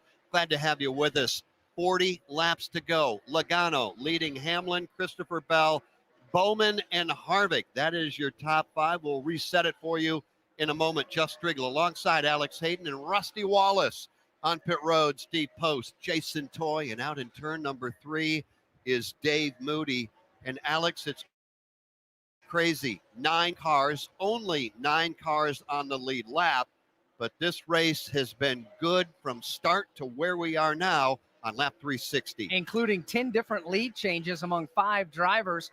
And Joey Logano currently is the man at the front of the field. Although Dave Moody, looks like Denny Hamlin's car is starting to come to life. Well, he had a little help, Alex. Some lap traffic that did not exactly cooperate with the leader, Joey Logano. It took his lead from about 8 or 10 car lengths down to 2 or 3. He since has legged it out again by a couple of lengths. All right, the top 2 have a pretty good advantage. In fact, 12 seconds over Christopher Bell. Then you've got Alex Bowman, Kevin Harvick, William Byron, Eric Almirola, Martin Truex Jr. back in 8th after speeding, got busted on pit road, had to do a pass-through, stayed on the lead lap. And Matt DiBenedetto, who's had a great afternoon, but Alex, he is the last car on the lead lap, and Logano's not too far behind him. Yeah, not too far in the form of a car length and a half, maybe 2 on the backstretch, and that is about it. You know, as Joey Logano continues to lead this race, last night at dinner, we had a couple of race fans who kept looking at us because on the radio, most people don't know what we look like, but they knew what we sounded like, and they were just kind of eavesdropping, having some fun. They wanted to make sure, though, when that car of Joey Logano took the lead, that we really let people know. All right, well, let's let people know. With 35 laps to go, Joey Logano is leading here at the Richmond Raceway. Always happy to visit with race fans. We did that last night. Well, I can tell you this, Dave Moody, Logano would love to visit with his team in Victory Lane here in just a handful more laps. Yeah, and you get the feeling, Jeff, that if he can just keep it mistake-free, get all the way to the checkers with no unplanned excursions, that he may have this down. But I'll give you this. Denny Hamlin is not going away. He is still back there 5, 6, 7, 8 car lengths behind as they make their way through traffic. I tell you, another car that's still out there has been staying solid all day long. What about Christopher Bell? Tapped by Joe Gibbs Racing to be one of their future stars. He's sitting there running 3rd today. That's a run that Christopher really wanted to have, and he's looking good out there, Alex. He absolutely is, as the battle for the race lead begins to heat up just a bit. Yeah, absolutely. Over in turn number 3 is Denny Hamlin closed into just 2 car lengths. We'll keep an eye on that. And Postman, you've been quietly following the driver, quietly running 3rd. Christopher Bell having a solid run. He started in the 8th spot, and he rode most of the first half of the race, around 5th or 6th, and it was just solid. Reported that the car was a little loose in, got tight in the center, and they've just been chipping away at it. Adam Stevens, the crew chief that has had so much success with Kyle Busch, including a championship, is calling the shots for Christopher Bell, and they've chipped away and chipped away. A couple of other drivers have fallen by the wayside. And look up, and here's Christopher Bell with a rock-solid 3rd-place run here this afternoon at Richmond Raceway. Not shocked. Christopher Bell is one of the future stars, as Rusty talked about. It's days like today, logging laps, getting laps on a difficult racetrack. and coming out of here with a solid finish are what are going to make a young man like Christopher Bell from Norman, Oklahoma, a future rock star in this sport. No question. A lot of people had him penciled in as a winner here in 2021. I don't think too many penciled him in to win the second race out on the road course at Daytona, but he did just that. The battle, Jeff Striegel for the race lead, beginning to heat up. Denny Hamlin looking to the inside off turn number 4, not close enough yet. We're down to 30 to go. Let's follow it. The Ford, Joey Logano. The Toyota, Denny Hamlin. Denny Hamlin is not done yet. He is snuggled right up under the back bumper of the Joey Logano machine. Hamlin may have a comeback in him yet while they race for the lead. The battle for third is hot and heavy. Alex Bowman, here's the challenge by Hamlin. To the inside of Joey Logano. Logano leads this lap by a fender. Denny Hamlin is there as they race back to turn 2. On the inside, it's Denny Hamlin. To the outside goes Joey Logano. The lead lap car of Matt DiBenedetto just ahead. Joey fights him off this time into turn 3. Denny Hamlin will not go away. Logano knows he's there, nose to tail. Off turn number 4, back to the line. Denny's going to stalk him back to turn number 1. Logano goes high. Denny looking low. Hamlin taking a look to the inside, and Joey Logano is giving him a little bit of open real estate. Logano cannot hang the bottom. It's giving Hamlin a peek to the low line, but so far he's not been able to fill the hole. Not just yet, as Denny Hamlin lets the car drift wide off turn number 4, trying to build the momentum for the front side of Richmond Raceway. Logano is up to the task. Logano leads them back to the corner. Into turn 1 they go. Again, this time Hamlin takes a wide entry into the corner. Gets a big run off the top of turn number 2. Let's see if he can dive bomb to the inside in 3. He cannot. Logano shuts him down, drifts up the track. Here comes Hamlin to the bottom. Denny Hamlin working off turn number 4, pulls alongside at the start-finish line. Hamlin there this time. Working down to the inside on the race leader, Joey Logano. Side by side into turn number 1. This time they are wheel to wheel for the lead and the win. Hamlin down low, Logano up high. Chasing down into turn number 3. Late braking, it's still Logano by just a nose. As they exit turn 4, 25 laps to go at Richmond. Logano on the outside lane tries to cross over, put the block on Hamlin. Does he make it happen in turn 1? Close quarters racing as they race down the front stretch into 1. Logano trying to shut the door, bumping at the exit of turn number 2. Here comes Hamlin. He shoehorns his way back to the bottom of Joey Logano. 24 laps to go. Last week it was Hamlin and Truex going at it. Lap after lap after lap at Martinsville. Today it's Logano and Hamlin. The battle will not go away. Kyle Busch right behind them, just wishing he was in this instead of a lap down. He has been very respectful and kept his distance as they continue to wage war for the lead. It's Logano and Hamlin, nose to tail into 3. Completely different racing lines off turn 4. Maybe by design, maybe because the tires are wearing out, maybe because both drivers are going after it and throwing everything they can at the race car. Lap traffic dead ahead, or soon to be lap traffic dead ahead. Matt DiBenedetto is there. The Tyler Reddick machine is there. Again, Hamlin trying to force his way to the inside. The door is open. Hamlin with a wheel to the bottom. Here he comes yet again. He's going to try it on the bottom. It will not work for Denny Hamlin as Logano continues to roll the outside, and so far so good, but now he's got traffic. Back and forth they go. Logano has had an answer for every challenge. This time Joey will make the move to the inside of Matt DiBenedetto. A rare moment of reprieve for Joey Logano as he puts DiBenedetto a lap down. And now DiBenedetto is going to try to hang on to that spot because Kyle Busch will pull even. That is the battle to be the first car 1 lap down and the potential free pass. Here they come into turn number 1. Battle for the lead, still hot and heavy. Logano looking to the inside now to put a lap on the Tyler Reddick machine. Logano and Hamlin just inches apart as they enter turn 3. If Hamlin's going to get around Logano, he needs to do it pretty soon because I tell you, Logano is really wearing the tires down of Denny Hamlin's car. Denny's got that rear end dangling. Trouble turn number 1. Kevin Harvick slides up and pounds the safer barrier. Kevin Harvick with a big crash in turn number 1. And we're under the caution flag for the 5th time today for a crash in turn 1, a solo spin. And Kevin Harvick has absolutely flattened the back end of that green and white Ford Mustang. Running in position number 7, it would appear as though he cut down a right rear perhaps as he hauled it off into turn number 1, spun the car around, backed it into the fence, and that's going to change everything. Logano, Hamlin, let's follow this monitor as we watch Harvick go down into turn number 1, and you could see the right rear let go, Rusty. Yeah, he looks like he lost a right rear tire going into turn 1. That car turned sideways.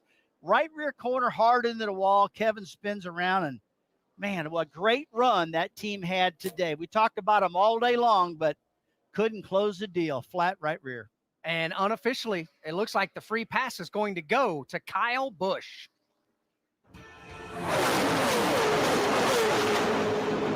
Want to improve your NASCAR knowledge? Make sure to check out ISM Connect's digital screens throughout the racetrack for the latest fun facts, history, and racing stats.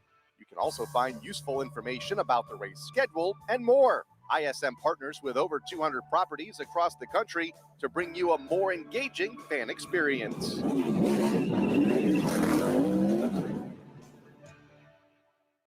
Looking for something a little different? Cut through all the noise with the MRN Out Loud podcast every week.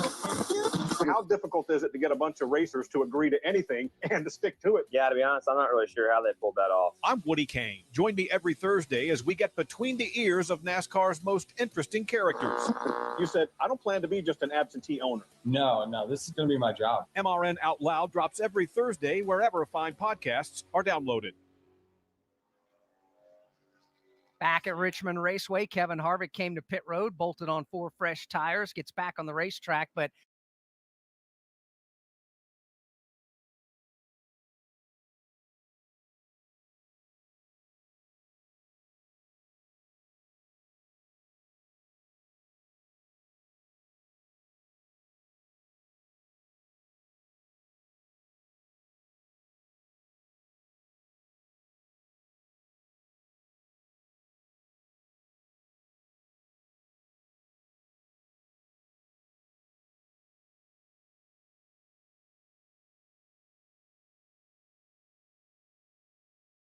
done on the FedEx Toyota. Now around to the left side. Looks good so far. Left side tires off. Left side tires on. The race is on. Off from pit road. Joey Logano, Denny Hamlin. Hamlin's crew does it again. Denny Hamlin over Joey Logano off from pit road. The rest of the field, Alex Bowman rolling by, and Christopher Bell now rolls off. Denny Hamlin reported that he just wants to make a minor adjustment to make his car great on a short run. I feel like they did that adjustment, and this pit crew has been busting it off and getting him out first every time, and it looks like they just did it again.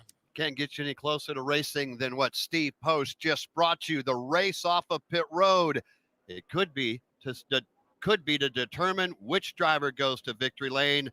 Denny Hamlin off of pit road in position number 1, then Logano, Bowman, Christopher Bell, and Eric Almirola from Richmond Raceway. This is the Motor Racing Network, the voice of NASCAR. Hi, this is Mike Bagley. Join me along with the cast and crew of the Motor Racing Network for NASCAR Live. Hear exclusive interviews. You know, we were so competitive week in and week out, and you look back and you probably could have won 12 or 15 if you'd done a few things here and there. We'll take you behind the scenes of NASCAR competition. Awesome job. Great work, guys. Don't care, man. I want first, not second. As well as break down the upcoming race weekend and more. I mean, I think the guys who run dirt are going to have a big advantage. It's NASCAR Live every Tuesday night at 7 Eastern on the Motor Racing Network. On your ride home, catch NASCAR Today to keep up with the latest. Heck, it's always changing, it seems like, in NASCAR. Every weekday, you'll hear from the top newsmakers in the sport. I think it sounds really, kind of cool. Plus, some fun peeks behind the scenes. Bedtime is kind of like last lap around Talladega. Guaranteed chaos. Somebody's going to go away mad. I'm Chase Elliott. Listen to NASCAR Today every weekday right here on the Motor Racing Network.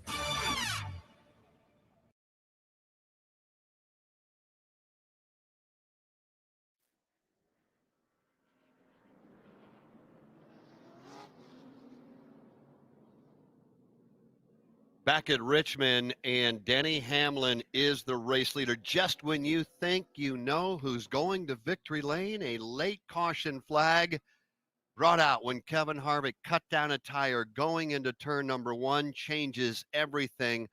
But why don't we give a tip of the cap to Chris Gabehart and the crew busting off stop after stop for Denny Hamlin. They just do a fantastic job. They do week in and week out, Rusty Wallace.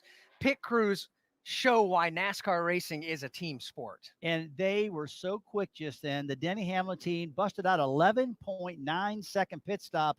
But get a load of this. I looked down there and said, boy, Joey Logano just had one whale of a pit stop. Joey did a 12.2. Both wicked fast pit stops for both teams. But I tell you, Denny just got him at the very end of pit road by about a half a car length as they exited. So we're getting ready to see about a 12 or 13 lap qualifying run. Here's what we're going to see. These guys are going to get up on the wheel and get after because there's hardly any time left. And they're just going to run every lap like they're qualifying. We haven't qualified this year, but we're going to hopefully start that back up soon. So Jeff Striegel, it's important to get the first pit stop done and off pit road because that makes Denny Hamlin the control car. And that means that he can get on the throttle through the Geico restart zone whenever he wants.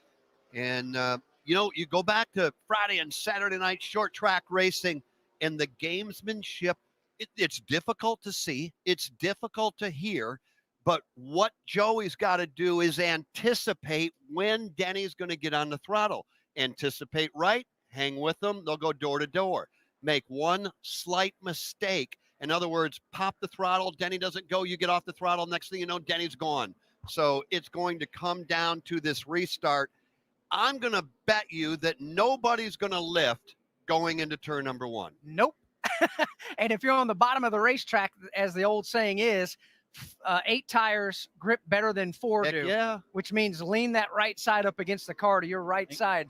Guys, the other thing, you can't spin a tire right now to restart. These guys got to wiggle those tires back and forth, do a little bit of burnouts in the back straightaway, get some heat to those rear tires, because when they come to that gearbox, come at the start-finish line, if you spin a tire, you're going to lose this race. Got to put all 750 horsepower down when they get back to the Geico restart zone. Hamlin, Logano, Alex Bowman, Christopher Bell, Eric Almirola, William Byron, Martin Truex Jr., Kyle Busch, Matt DiBenedetto, Austin Dillon. Top 10, 12 to go. Geico restart zone coming up. Here we go. Here's Denny Hamlin in the zone, jumps on the throttle. Good anticipation by Logano, but Denny Hamlin gets through the gearbox cleanly. Here comes Alex Bowman. Bowman to the bottom of the racetrack. He wants the number 2 spot against Joey Logano. He puts a wheel out on the inside. Back comes Logano up high. Hamlin with the lead. They are wheel to wheel for second. Alex Bowman to the 2 spot now. He drove it in so deep in turn number 3. He's not done yet. Bowman down to the inside, going after the race lead. He's got a wheel inside of Denny Hamlin. Hamlin now is going to have to try and fight him off in the outside group. He's not going to get it done. Bowman is there as they come off turn number 2 to the back straightaway. Alex Bowman, Denny Hamlin, side by side for the lead. Last time Hendrick Motorsports won here at Richmond, it was the 48 car. It was Jimmy Johnson. Alex Bowman was 15 years old. He's trying for the lead in turn 1. It is not over yet. Hamlin is hanging with him, but now it is over. Bowman gets a great jump through the center of turns 1 and 2.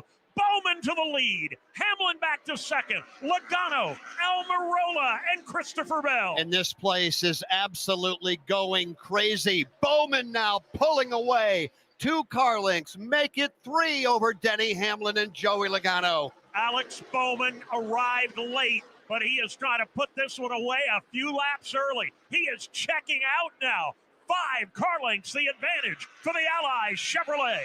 Alex Bowman absolutely went and took this race away, and he's putting the gap between Denny Hamlin and himself at 6. Make it 7 car lengths in turn 1. Alex Bowman saved the best for last. A timely late caution put him from a half a lap behind into contention to try and steal this win, and he is trying to do exactly that. The race is on now for the 4th spot. Christopher Bell to the inside of Eric Almirola. 2 drivers that have had an absolutely wonderful afternoon, Almirola and Christopher Bell, but maybe saving the absolute best for last. Alex Bowman midway down the back straightaway. Down the back stretch headed for 3. Bowman with all the real estate he needs right now.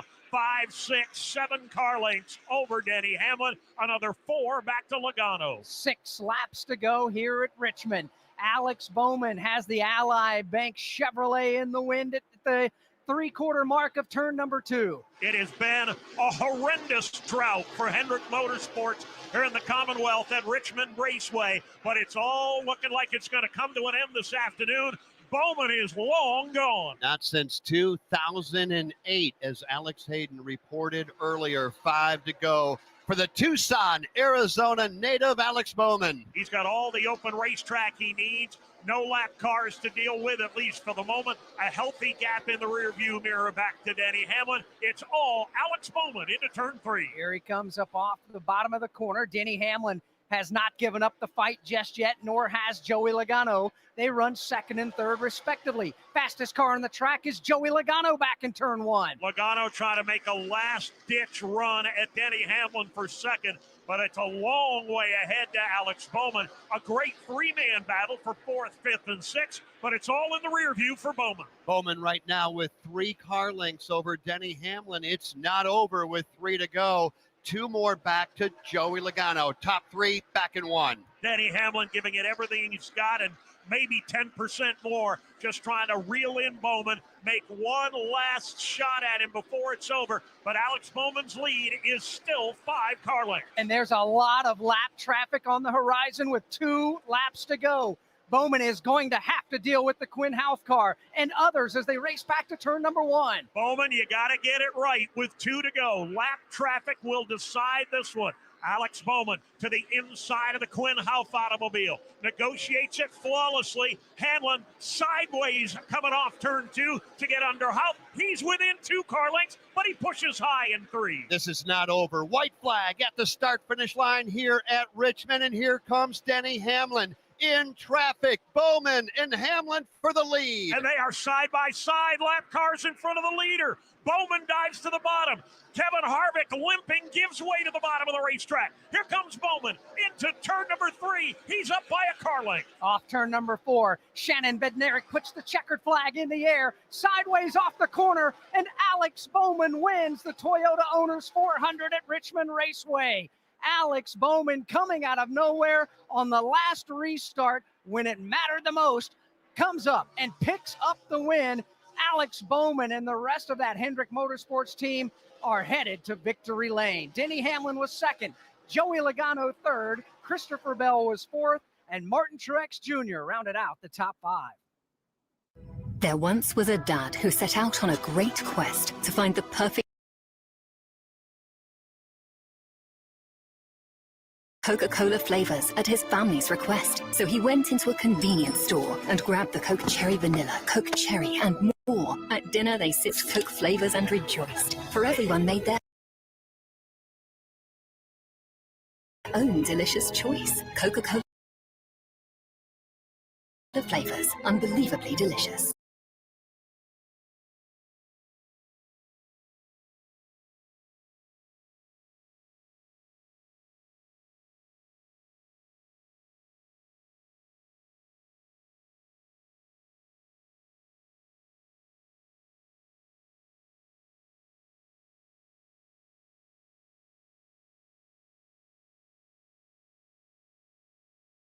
to 662266. But hurry, you only have until midnight tonight. NASCAR Live Race Day continues on the Motor Racing Network. Motor Racing Network here at Richmond Raceway, and again, the track, Jeff, they call the action track, did not disappoint. It was unbelievable. And you know what's crazy is we didn't need 45 cars on the lead lap to make it unbelievable. Out of the car, on the roof, celebrating with the fans, a fist pump. Alex Bowman in front of the crowd here at the Richmond Raceway, going back to victory lane. You know, I think, and maybe we'll find out, I got to believe that Alex, on that last stop to Greg Ives, said, just make it turn. Just make the car turn. If that's an air pressure adjustment, make it, and I'll do the rest, because something lit that car on fire. Yeah, I really believe he probably aired those tires up a little bit because he knew he only had a 12-lap run, and that really got him the victory because that car took off, it turned, got the win. A great move out of that team. Third time Alex Bowman has visited victory lane in his NASCAR Cup Series career, and it further solidifies his standing in Hendrick Motorsports. Let's hear from some of the other top finishers. Jason Toy. Joey Logano jumps out of his ride. He runs over and gives a fist bump to Denny Hamlin as they kind of talk things out here on that final run. And both of them just kind of in awe a little bit here of what's happening. So, Denny, let's talk about the run here for you guys. You got the caution late. You came down. What did you need there in that final run? It's more turn. We didn't turn good enough to take off. 48 sure did. Put the qualifying pressures in or something. That thing took off like a rocket. Denny and I caught him the last few laps, which is probably goes to show the adjustments they made to their car to make it fire off. He started paying the penalty at the end, but too far out. So congratulations to them. They beat us. They beat us fair and square. So stinks when you're that close. You're leading with a few to go, and Denny and I had a hell of a race, and it was pretty fun there for a minute. But we are third. It stings, we're up there all day. It's a decent finish, don't get me wrong, but wanted more for a Shell Penzo Mustang. All right, there you go. Joey Logano brings it home in the runner-up spot here this afternoon. Actually the third spot here this afternoon. Let's run over and grab a word with Martin Truex Jr., who's jumped out, talking things over with the crew here, and James Small and the crew as well. And he's kind of describing a little bit, kind of a dirt track type of feel out there later on in that race. What about your run today? Yeah, driver screwed up our chances there for sure. But Auto Owners Toyota Camry was really fast. We got, just like last week, we got off in the middle of the race, and then stage 3 we got it dialed in, and I got caught speeding on pit road. So we had to drive all the way back through the field, and under green that was tough. We got all the way back to 6th, I think. So a heck of an effort by the guys, and wish I wouldn't have made that mistake. See what we could have done with them, but all in all, still a good day. All right, there you go. Martin Truex Jr. brings it home here today in the 5th spot. Now let's hear from our race winner, Alex Bowman with Steve Post. Alex Bowman down here has climbed out of the Allied Chevrolet. Alex, you were 15 years old the last time Hendrick Motorsports won at Richmond. It was this 48 car with Jimmy Johnson. Your emotions right now is you're able to finally get this team back to victory lane here. Yeah, it means a lot. So many things going on. I didn't even think about the fact that we got the 48 back in victory lane, and that's so damn cool. So appreciative for the opportunity to drive such an iconic number. And to get Ally a win, get Hendrick Motorsports back in victory lane here. It's so cool. Just such a great race car. We overcame a lot today. We've overcome a lot all year, especially this off season. It's harder on that group of guys standing over there than it needed to be. So this one's for Rowdy. We're just appreciative to be here and have this opportunity. Rowdy, the longtime crew member that they lost during the off season here. The final restart, the final adjustments. What did you guys do to make this car so good when it counted so much? I have no clue because we were awful on short runs, and all of a sudden that thing was pretty phenomenal. So just I would assume air pressure and stuff like that. And obviously it worked out pretty dang well. Well, it really did. Congratulations. Thank you. There we go. Alex Bowman picking up the win here, brings Hendrick Motorsports back to victory lane here at Richmond Raceway. And the class move of the race, Alex Bowman taking the checkered flag, sliding it through the fence, giving it to a little girl who had been standing down there with their dad. The girl wearing a Joey Logano shirt, but she is taking home the checkered flag, and Alex Bowman is taking home the win. He's celebrating today. Sunoco, the official fuel of NASCAR. Sunoco fueling victories all season long. Now let's go to pit road and Jason Toy. Christopher Bell brings it home in the top 5 here today. We looked up, all of a sudden the 20s up there in that top 3. What about the run here today? You guys were consistent in the top 10, but really exploded late. Yeah, I knew